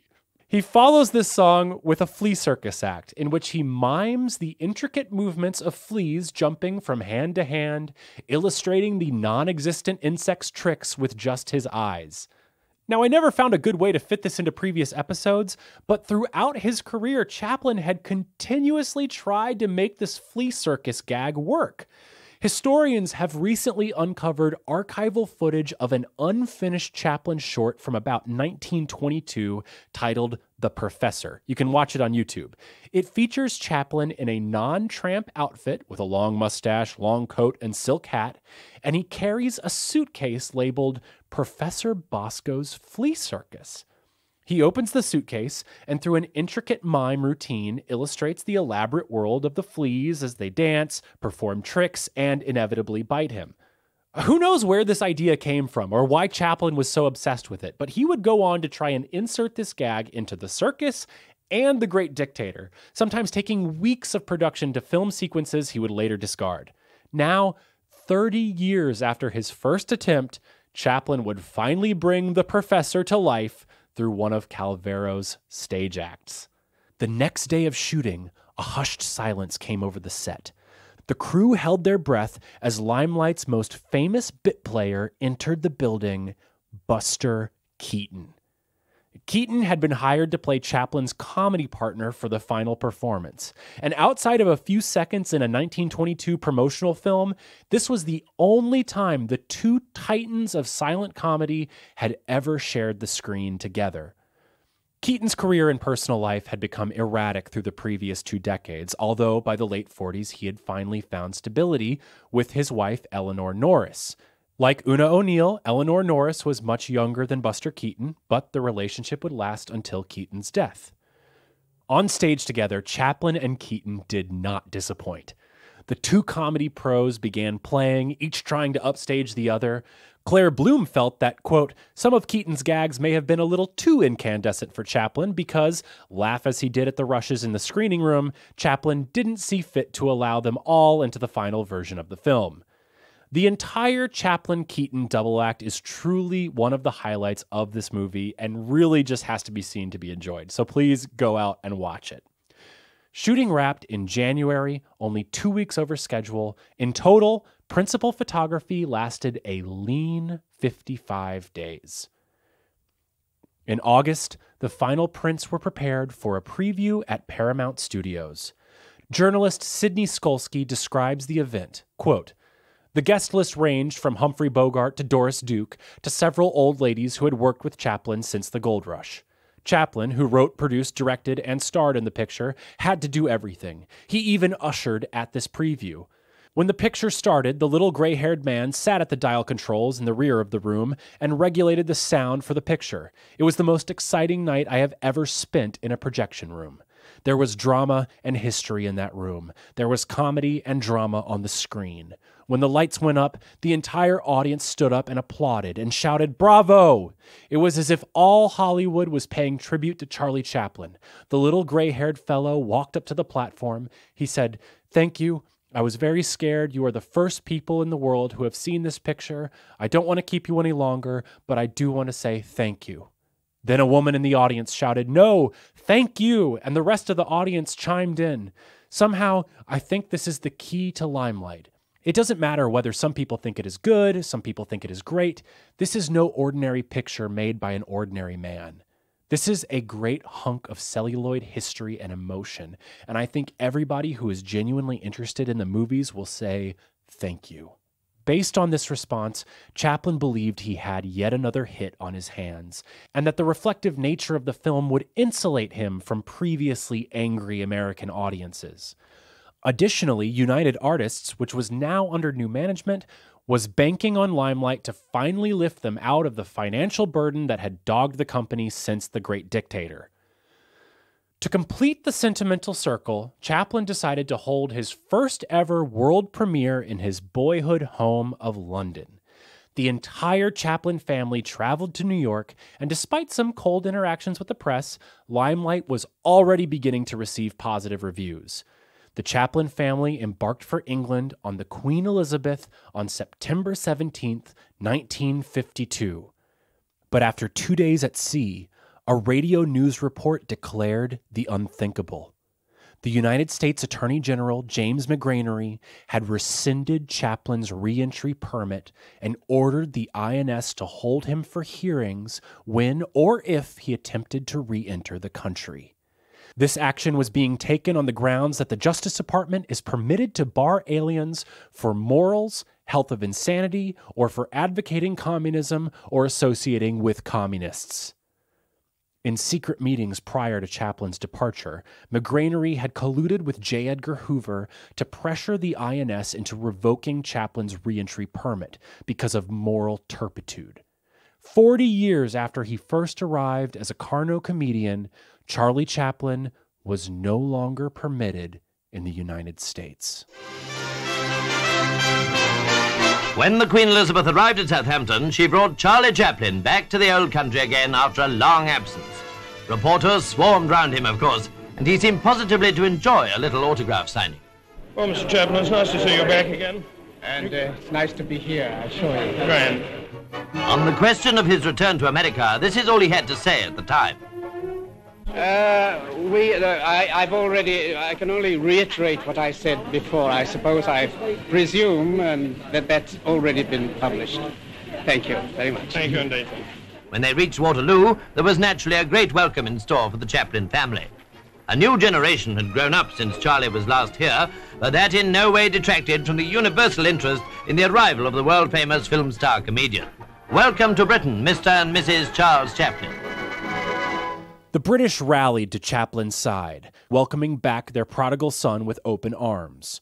Journalist Lionel Hale wrote, quote, "There's always some good in folly, and the good might be that England and the London streets, which are so greatly changed from the days of fog and gaslight and barefoot boys, might after so long a time have once again, as one of its gallant inhabitants, one of the greatest artists of the era."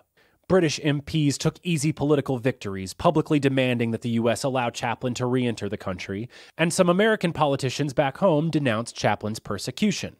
But Attorney General McGranery was unmoved. Quote, "If what has been said about him is true, he is, in my opinion, an unsavory character." Further adding that when the public knows the facts on which he was basing his decision, it would realize that this action was more than justified.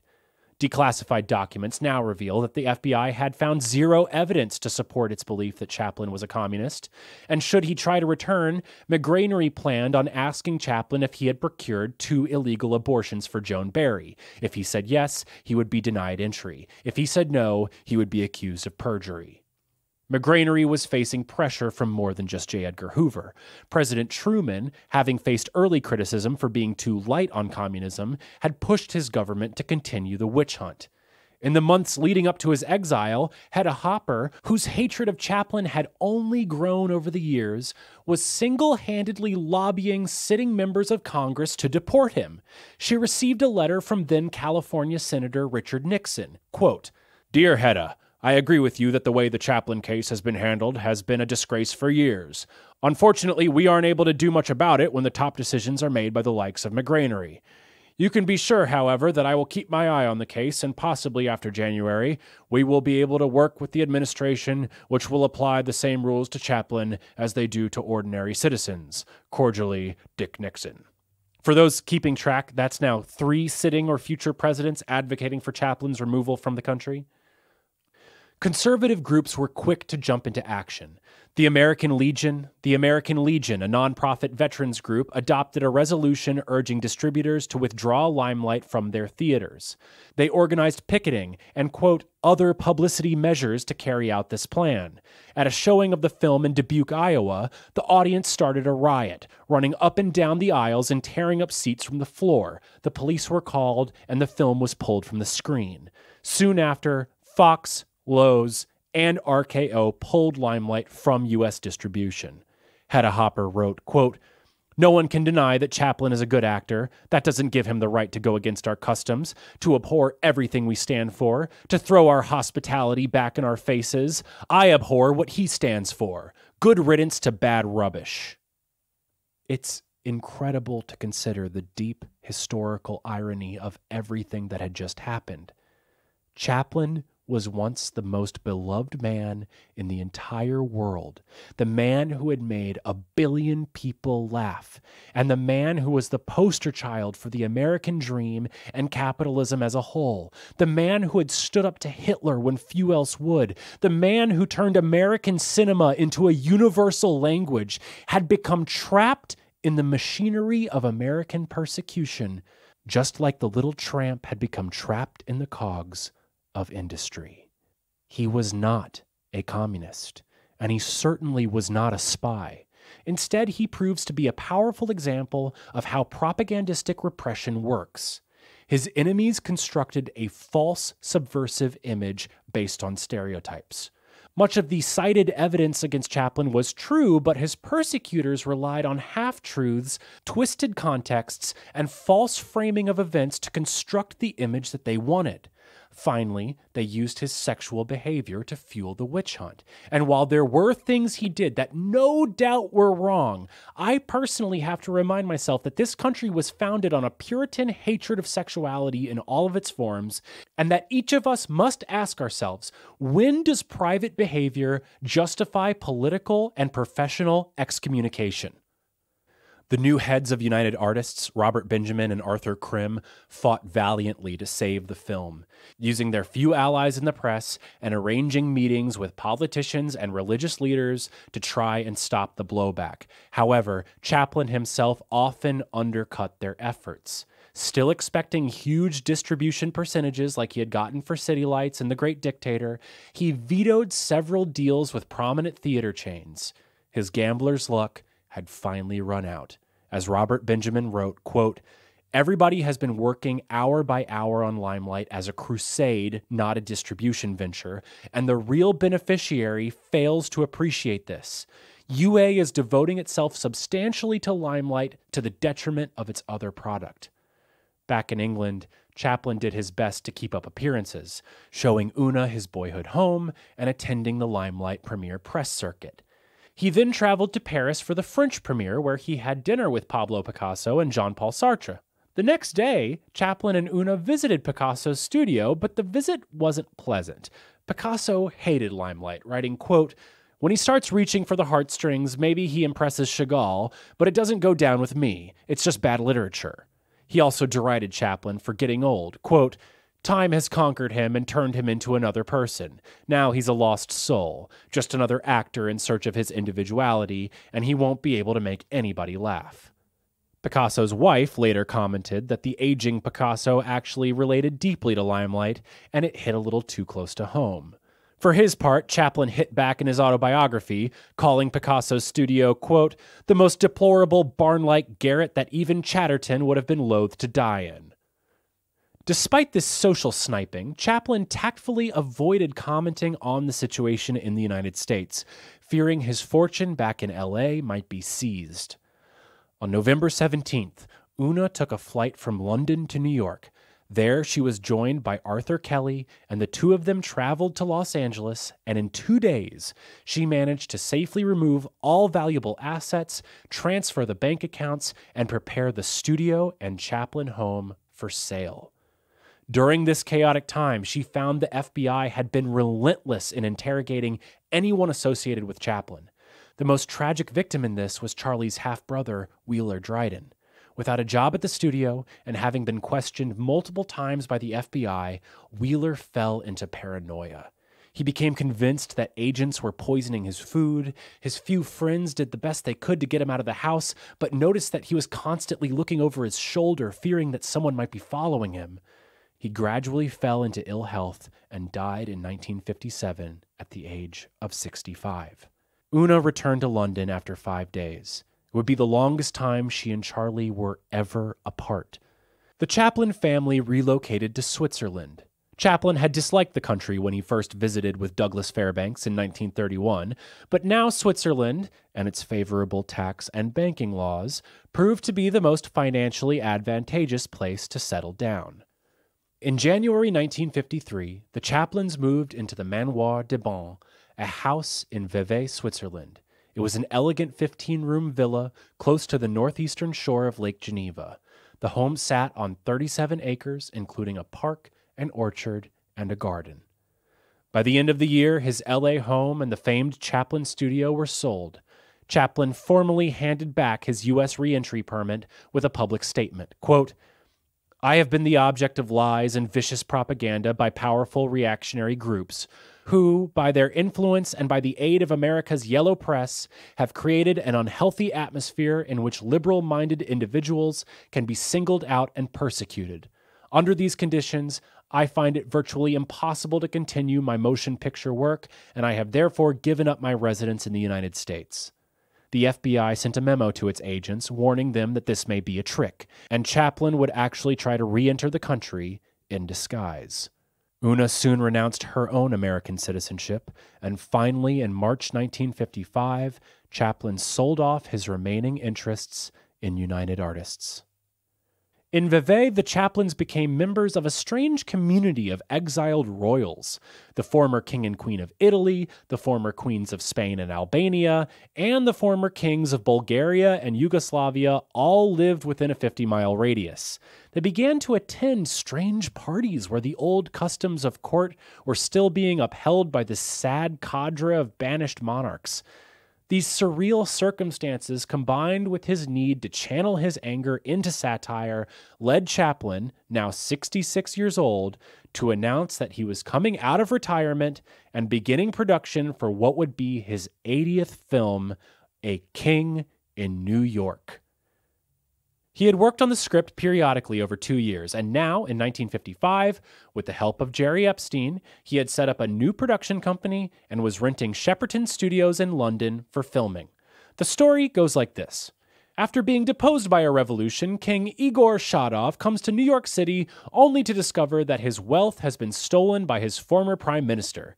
He wants to have a meeting with the Atomic Energy Commission to share his ideas about how nuclear power could create a utopia, but is blown off. Instead, he and his ambassador go out into beautiful New York City, where they soon experience crowded streets, crass movie theaters, and have their lunch ruined by a raucous jazz band, and strangers pestering King Shadov for autographs. Shadov is then invited to a dinner party where he flirts with Anne, a beautiful advertising exec, only to have her casually interrupt their conversation to advertise toothpaste and deodorant to an unseen camera. It turns out the dinner party was a televised ruse, and in the hopes of using his celebrity, Anne convinces Shadov to do more commercials. Although he has reservations, he needs the money. When he's invited to speak at a progressive school, Shadov meets a precocious young boy named Rupert Maccabee, who gives a Marxist speech. After he struggles with his commercial dialogue, Anne convinces him that he would make more money if he got plastic surgery to look younger. Shadov goes through with it, but the doctor botches his nose job and facelift. He later goes to a comedy show and, against the doctor's orders, laughs so hard that he tears his facelift and has to have the procedure redone, returning him to his original face. But later he finds young Rupert Maccabee left on the street after his communist parents have been jailed for not giving up the names of other suspected collaborators. Shadov takes the young boy in, but soon becomes a suspect himself and has to face a McCarthy-style hearing. But on the way to the hearing, he accidentally gets his finger stuck in a fire hose and has to drag the entire hose to the hearing, and when the hose is suddenly attached to a spigot, Shadov inadvertently douses the hearing with water. Although Shadov is cleared of all charges, Rupert reveals the names of his parents' communist friends in exchange for their freedom. Riddled with guilt, Shadov reassures him that the anti-communist scare will all be over soon. For the role of Rupert, Charlie cast his young son, Michael. Production was decidedly different than any Chaplin had experienced before. He was no longer the master of his own studio and knew none of the technicians involved. Cinematographer George Perinal seldom had time to finish his lighting setups before Chaplin would declare, "I'm ready to shoot now." Because of the high rental costs, Chaplin had to stick to an incredibly tight 12-week shooting window. The strain and unfamiliarity shows in the final film, whose quaint sets and sometimes awkward cutting belie a filmmaker struggling against forces outside of his control. However, I would encourage viewers to look past these obvious flaws and instead marvel at this aging man willing to once again get up off the mat and hit back at his oppressor. It is one of the few films of the era that challenged the American anti-communist hysteria. It wasn't even shown in the United States until 1976. A King in New York premiered on September 12, 1957. Chaplin barred the American press from the show.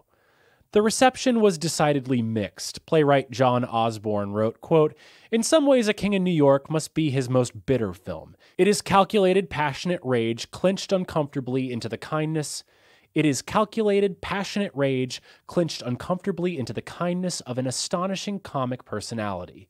Like the king in his film, he has shaken the dust off the United States from his feet, and now he has turned round to kick it carefully and deliberately in their faces. Some of it is well aimed, some is not." Playwright J.B. Priestley, another name on Orwell's infamous list, wrote, quote, "The truth is, this post-war period of ours is rapidly turning into a sour age, in which a great many peevish little men like nothing better than to sneer at anybody of real stature. And Charles Chaplin has stature. There is not, to my mind, a hint of communist savagery and inhumanity in the satire, for Chaplin, like most genuine artists, is at heart a genial and gentle anarchist, and the laughter he provokes clears and sweetens the air." Journalist Paul Den added, quote, "Its narrative may be incoherent, its cutting slack, its camera work primitive, and its decor, by glossy Hollywood standards, abominably shoddy. But it says more in its brief tragicomic compass than all this year's glossy Hollywood pictures laid end to end. And the more you see it, the more it will have to say, which I take to be a symptom of greatness." And in this sentiment, I really have to agree. A King in New York would be the last time Chaplin starred in a film, and it's arguably his weakest output. But it is still better than most directors' entire catalog. His jabs at loud, abrasive American life still ring true today. There's some hilarious scenes where he goes to a CinemaScope-style theater and watches these ridiculous previews. One of the films is called A Killer with a Soul, and the trailer reads, "You'll love him. He'll creep into your heart. Bring the family." It then cuts to a scene with a woman on a bed. She turns around to find a man standing over her. He reaches into his pocket and pulls a giant gun and says, "I gotta kill you, honey. It's for your own good." Bang, bang, bang, he shoots, to which the woman dramatically sits up and declares, "Missed." Then the trailer ends. The dinner scene in which King Shadov's flirtatious seatmate Anne keeps interrupting him to say a commercial to an unseen camera was no doubt the inspiration behind the opening scene of Jean-Luc Godard's Pierrot Le Fou. The whole bit about Shadov's botched plastic surgery is hilarious. Heavens alive! What is it? Your face, what have they done to it? You don't like it? The lip, they've shortened it too much. This is a fine time to tell me. But you can't appear on television like that. I knew it. I knew it. They've taken off too much of my lip. Don't get excited, honey. They can put back your lip. How? From another part of my body, I suppose. No, it can be lowered by letting a pleat out of it. What do you think, my face is a skirt? The whole gag was most likely a little dig at Mary Pickford, who was one of the first Hollywood stars to fall victim to bad plastic surgery when a facelift in the 1930s left her without the ability to smile. It's easy to criticize anyone, but especially someone who has reached the highest heights and is clearly no longer on top of the mountain.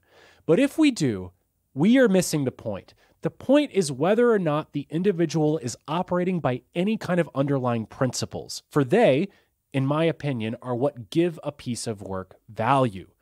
Rather than resting on his laurels or coasting on his reputation, Chaplin is still reaching for something more. He's trying to use comedy to say something honest, something challenging, and something that he genuinely feels needs to be said. I once described his early shorts as if he was jumping out of an airplane and building a parachute on the way down. Almost 50 years later, he's still jumping. Later in his life, he would say, "To work is to live, and I want to live. I can't stop working. Ideas just keep popping into my head." It really reminds me of a 60 Minutes interview with jazz trumpet legend Miles Davis, who distilled what it means to be an artist into the simplest of terms. Would you be a musician if nobody ever heard you? Sure. Why? Because I love music. It's in my head. I can't get it out. So you listen? Yeah. You're hearing it yourself? I hear it now. After A King in New York, Chaplin began writing his memoirs and continued to devote himself to his growing family. His older son Sidney had found success on Broadway and won a Tony Award for Best Actor in a Musical in 1957.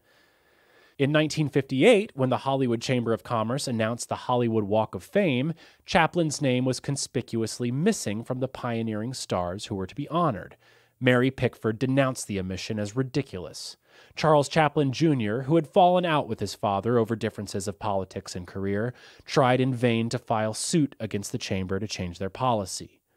Una had her 8th and final child in 1962. Chaplin's half-brother Sidney and his wife were frequent guests at Manoir de Bon. Having never had kids of his own, Sidney was an uncle extraordinaire, entertaining Charlie's many children with jokes and impressions.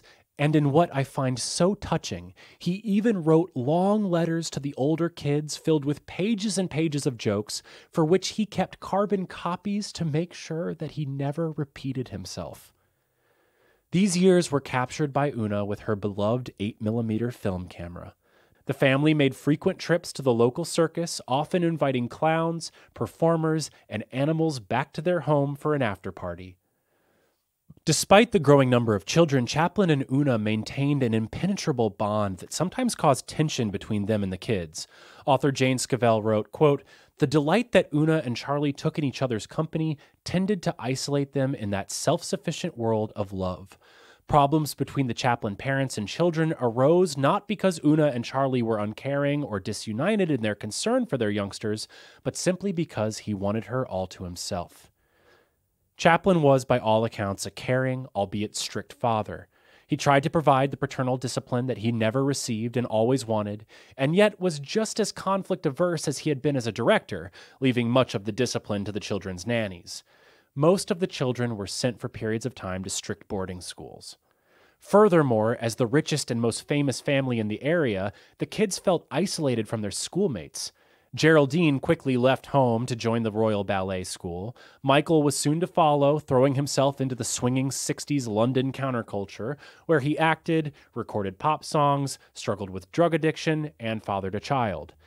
In 1966, he released a marijuana-tinged memoir called I Couldn't Smoke the Grass on My Father's Lawn, and for several years remained estranged from the rest of the family.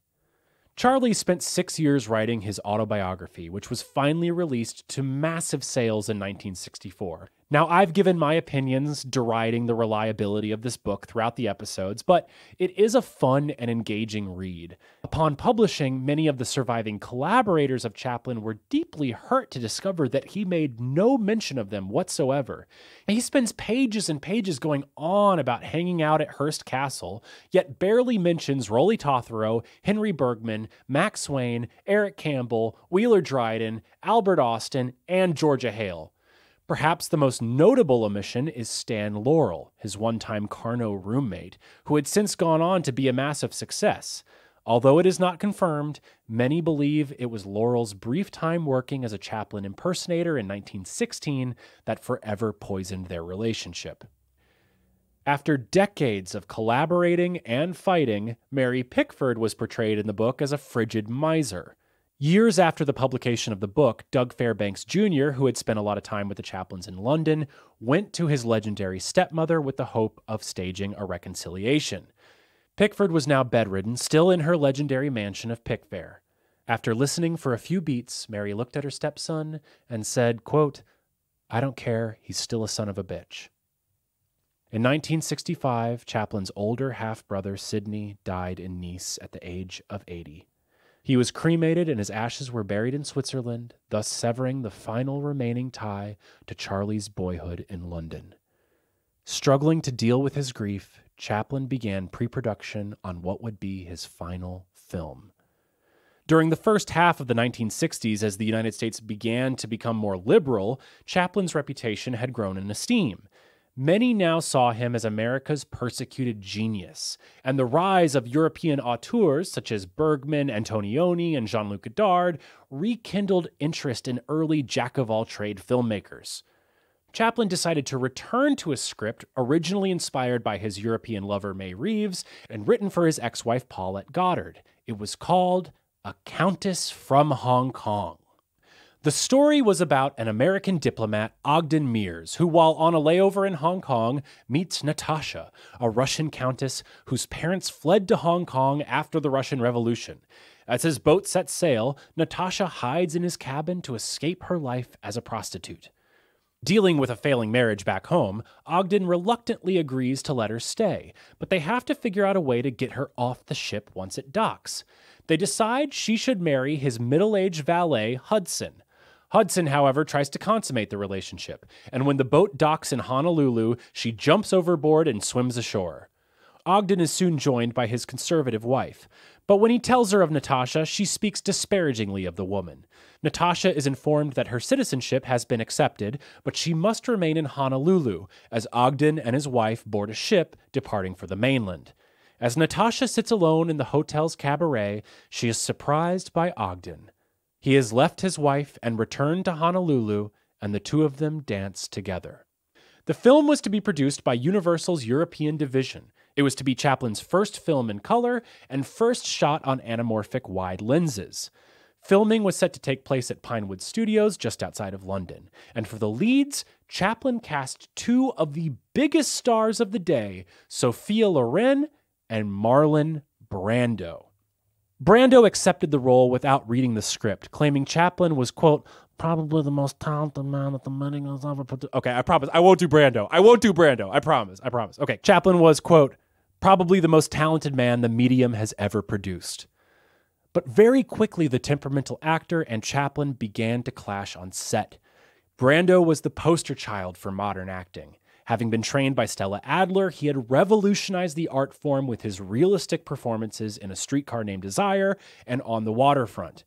To give an idea of his choices, once in an acting class, the students were all pretending to be chickens, and when the teacher told them a bomb was going to go off, all the students started running around like crazy.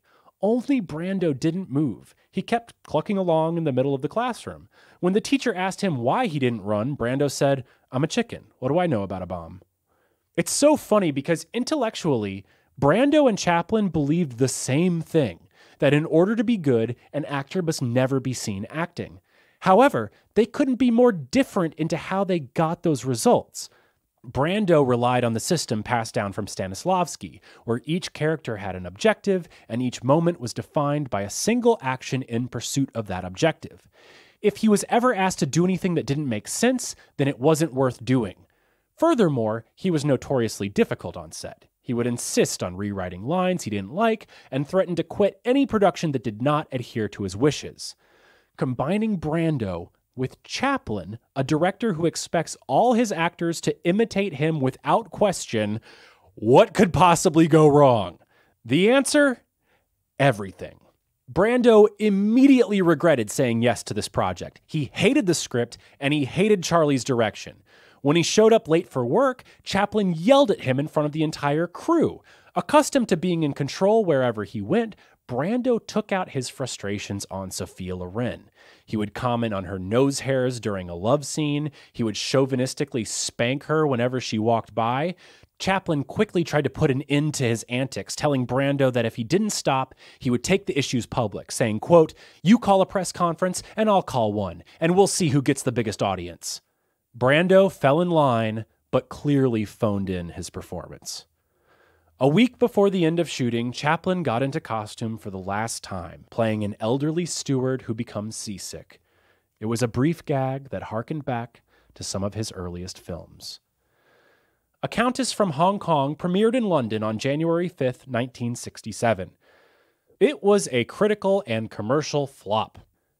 Despite Charlie's best efforts to defend his gentle romantic comedy, going so far as to declare it 10 years ahead of its time, it just wasn't. I just watched the film for the first time recently, and it's a really interesting final entry to Chaplin's filmography. I mean, the story is a light bedroom farce, and in my opinion, it requires two things. The first, actors who are trained for the theater that can handle large amounts of dialogue with very little scenic change, and the second are actors who, like Charlie, approach their role and the world with an internal joy and optimism. Sophia Loren and Marlon Brando fail on both counts. Now, when she's at her best, Sophia Loren can cultivate a very effective sort of modern inwardness. Most actors today are instructed to do as little as possible, to sit there, stare, and let the audience project the character and story onto them. But when she's asked to do the heavy lifting of extended dialogue, she is woefully unequipped with the skills of rhetoric and wit exercised by people who naturally talk a lot. Brando, to some degree, can do this. However, he approaches his work and his life from a deeply cynical perspective. Everyone is bad except for him. Everyone is stupid, and human beings are inherently unsavory creatures. This position worked really well for a lot of the gritty, low-down characters that are remembered as Brando's best. But this core belief made him the worst possible actor for a Chaplin film. He appears to be acting through gritted teeth, hating every second of the process and channeling his misery into the character. Brando would later write, quote, "Chaplin was a fearsomely cruel man. A Countess from Hong Kong was a disaster, and while we were making it, I discovered that Chaplin was probably the most sadistic man I've ever met. He was an egotistical tyrant and a penny pincher. He harassed people when they were late and scolded them unmercifully to work faster. Worst of all, he treated his son Sidney, who played my sidekick, cruelly." These quotes are often cited as proof of Chaplin being a bad person, to which I say, since when is Marlon Brando the arbiter of on-set behavior? Like most cynics and nihilists, Brando projects his own misery onto those around him. So while I have no doubt that he and Chaplin butted heads, I tend to find his description lacking in credibility. Poor casting wasn't the film's only problem. 1967 was the year that Hollywood finally began shaking off the repressive shackles of the Hays Code with films like Bonnie and Clyde, The Dirty Dozen, The Graduate, Weekend, and Belle de Jour. A Countess from Hong Kong simply doesn't hold up. Chaplin was deeply hurt by the criticism and what must have been an inner realization that he had made his worst film since Sunnyside. To make matters worse, while finishing the edit, Chaplin tripped on an uneven piece of pavement and broke his ankle.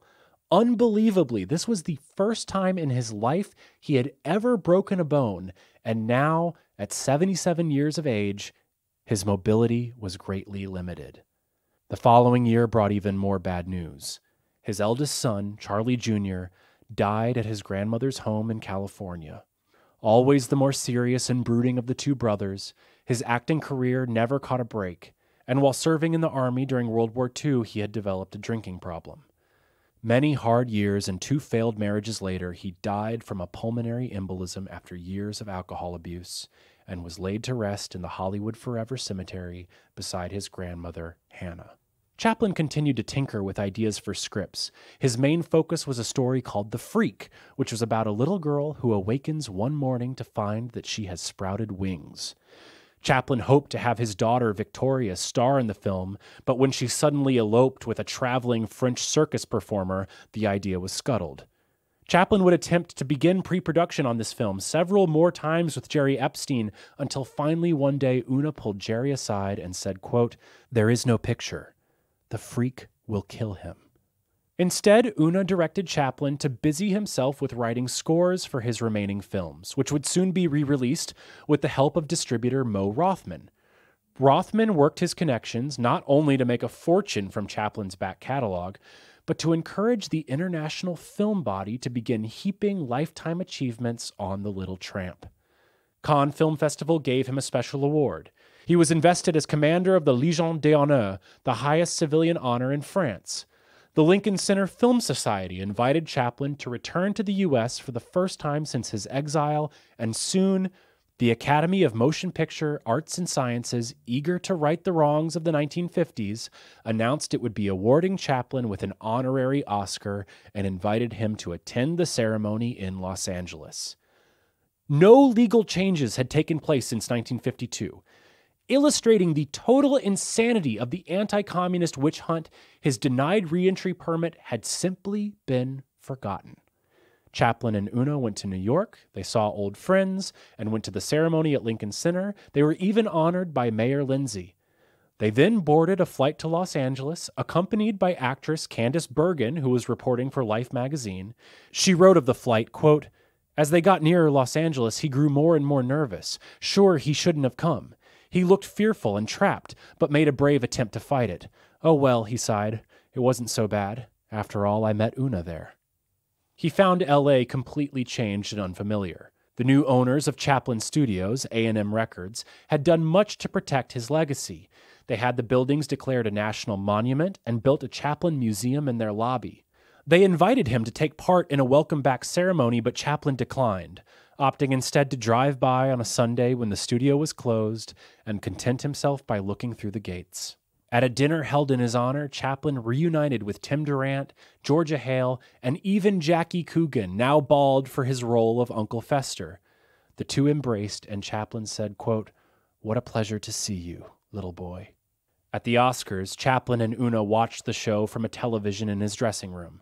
Chaplin had always hated awards and often refused to accept them when they were given.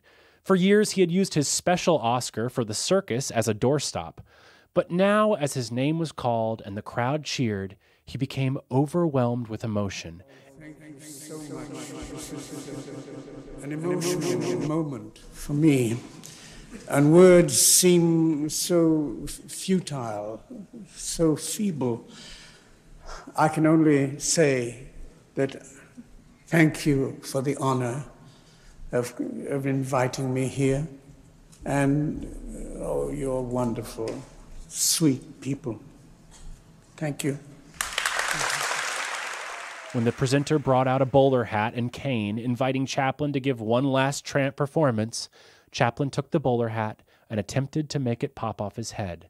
However, he lost his grip and the hat fell to the stage floor. Chaplin shrugged to the audience and left. Upon returning to Switzerland, Chaplin's health continued to decline. He became bound to a wheelchair and withdrew from social engagements.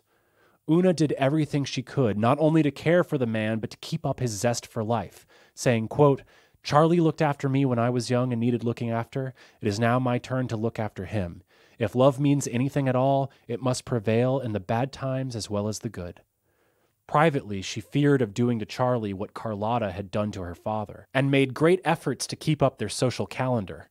As writer Francis Wyndham would recall, quote, "Although one ostensibly traveled to Vevey to see Charlie, one came away remembering Una." In 1975, Chaplin and Una went to London, where he received a knighthood from Queen Elizabeth II. He hoped to walk the 10 yards to present himself to the Queen, but sadly was unable to stand and was knighted in his wheelchair. Despite these honors, Charlie's continued decline took a terrible toll on Una. Although her oldest children had left the home, she was still actively raising several kids, with the youngest, Christopher, being only 13. Her father had always claimed that the O'Neill family was cursed, and indeed, Una's half-brother Eugene Jr. committed suicide with a note, quote, "Never let it be said of an O'Neill that he failed to empty a bottle." Then, in 1977, her immediate brother Shane, after decades of drug abuse, jumped from a 4-story window and died soon thereafter. For her entire life, Una had avoided the depression and alcoholism that her father had made famous in the heart-wrenching plays A Long Day's Journey into Night and Moon for the Misbegotten. But caring for her dependent husband 24/7 continued to wear on her. Una would wake throughout the night to help Charlie to the bathroom. She strained her back trying to lift him out of bed. Soon, she began mixing whiskey into her tea. Her drinking was noticed by Chaplin, and the two fought terribly until finally Chaplin was too weak to bring up the issue, preferring to have Una by his side no matter what state she was in. By all accounts, her drinking did not affect her care for Charlie, as she continued to give him the best possible life that she could. Biographer David Robinson wrote, quote, Una was always there, a charming, gentle, smiling presence, and the marvelous thing of seeing them at that stage was the way she carried on. For the last years, they were rarely not in the same room, in what their son Michael called his parents' strange solitude. In October 1977, Charlie made one final trip to see the circus. The entire family returned to Manoir de Bon for Christmas. There were now children and grandchildren filling the house. In the early hours of Christmas Day, 1977, Charles Spencer Chaplin died peacefully in his sleep at the age of 88. A simple funeral was held on December 27th at the local church in Vevey. However, there was one final and bizarre twist to Chaplin's story. On March 1st, the superintendent of the cemetery reported that Chaplin's grave had been opened and the coffin was missing. Many wondered if this was the work of neo-Nazis or anti-Semites. Then the first telephone call came, demanding 600 Swiss francs for the return of the body. After decades of abduction threats against him and his family, Chaplin had finally been kidnapped. Una made it clear that she would not pay the kidnappers, saying, quote, a body is a body, my husband is in heaven and in my heart. But things escalated when the culprits began to threaten the remaining children. Christopher was given a police escort to and from school. In the end, the kidnappers proved to be far more like Keystone cops rather than criminal masterminds. Polish mechanic Roman Vardas and Bulgarian defector Gancho Ganev had stolen the body in the hopes of raising enough money to open a car repair shop. The night they dug out the grave, it was raining, ruining their original plan for a hiding spot and forcing them to load the lead-lined casket into their car. Over 76 days and 27 phone calls, mostly fielded by Geraldine, the grave robbers grew lazy. They started using the same payphone and were soon caught by police. They took them to a nearby cornfield where Chaplin's coffin had been half buried. Later, the farmer who owned the field erected a simple wooden cross with a bamboo cane in memorial. The grave robbing also caught the attention of the FBI. The final documents in the Chaplin file speculate on the reasons for the theft, and true to their legacy, they did nothing to help with the investigation and instead spent their time consulting with several psychics. Una struggled greatly in the wake of Chaplin's death. She stayed at Manoir de Bon and, of all people, became very close friends with David Bowie, who had become her neighbor in 1976 at the tail end of his notorious Thin White Duke phase. The two became so close that some speculated the 58-year-old Una was now the one robbing the cradle with the 29-year-old Bowie. Despite spending some time in New York, Una remained in Switzerland, retreating more and more from the public eye. She continued to struggle with alcoholism until she died in 1991 from pancreatic cancer and was buried alongside Charlie in the Vevey Cemetery. Son Sidney Chaplin retired from acting and owned a restaurant, Chaplin's, in Palm Springs. A&M Records retained ownership of the Chaplin studio throughout the 80s and 90s, and it was famously used as the site of the We Are the World recording sessions in 1985. In the year 2000, it was sold and became the headquarters of the Jim Henson Studio. Above the gate now stands a statue of Kermit the Frog in a tiny coat, baggy pants, holding a bent bamboo cane, and tipping his bowler hat to all who pass by. Many of Chaplin's children went on to become actors, musicians, directors, and recording engineers. His oldest daughter, Geraldine, has appeared in films such as David Lean's Dr. Zhivago and Robert Altman's Nashville, as well as many renowned Spanish-language films, several of which she co-wrote with her then-partner, Carlos Suara. She is still working to this day. Many might know her daughter, Una Chaplin, from her role as Talisa Stark in HBO's Game of Thrones. Chaplin's other legacy is, of course, the 81 films he made. However, for many decades, these treasures had faded into the mists of time. Only in the last 20 years has home video and now streaming made it possible for all of Chaplin's work to be seen and enjoyed, and I fully encourage you to sit down and watch any of his films in its entirety. It's a fool's errand to try to sum up the life of Charlie Chaplin into a few words. But then again, so much of Chaplin's work is basically in service of a fool's errand, so I'll give it a try. I began this series by claiming that greatness was defined by trends and forces, not by the individuals who achieve it. But having gone through Chaplin's story, I'm no longer sure of that position. Who else but Chaplin could have done what he did? No one else on earth possessed the unique set of talents, quirks, and personality defects that would drive him to create some of the greatest stories ever told. And what ultimately makes him so special is that his life and his work continues to hold profound relevance to our modern world. In many ways, that's because he made it. Possibly more so than any other 20th century artist, Chaplin showed us the power of modern mass media as a tool for laughter, as a weapon against tyranny, and as a bludgeon against freedom. He blazed both the road to triumph and the path to disaster that would be followed by countless artists. In him, we can both see the good and evil of our own dynamic world, and we also learn that the best response to it is to dust ourselves off and with a hop and a kick, walk proudly toward the horizon. I think Chaplin summed it up best in the byline of his 1923 film, A Woman of Paris, when he wrote, quote, "The world is not composed of heroes and villains, but of men and women with all the passions that God has given them. The ignorant condemn, but the wise pity." And cut. That's it. That's Charlie Chaplin. We did it. We did it! Oh my God, I can't believe it's over. Thank you so much for listening from the bottom of my heart. Thank you, thank you, thank you. Please email me behindtheslatepod@gmail.com.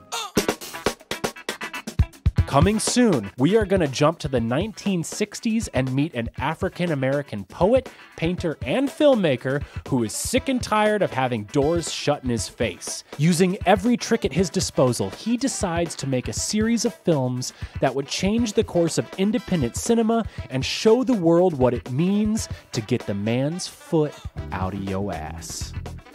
Behind the Slate is an official podcast of the Arroyo Film Club. If you enjoyed our series on Charlie Chaplin, there's a few things you can do to help us out. First, if you know someone who you think might like this, please tell them. Second, be sure to subscribe, rate, and review wherever you get your podcasts. Those reviews really help us in becoming more searchable, and I would really appreciate it. If you have any questions, comments, you just want to say hi, shoot me an email, behindtheslatepod@gmail.com. Follow us on Instagram @behindtheslatepod. We have a TikTok now, @BehindTheSlatePod. We're on YouTube @BehindTheSlatePodcast. I think that's everything. And until next time, that's a wrap.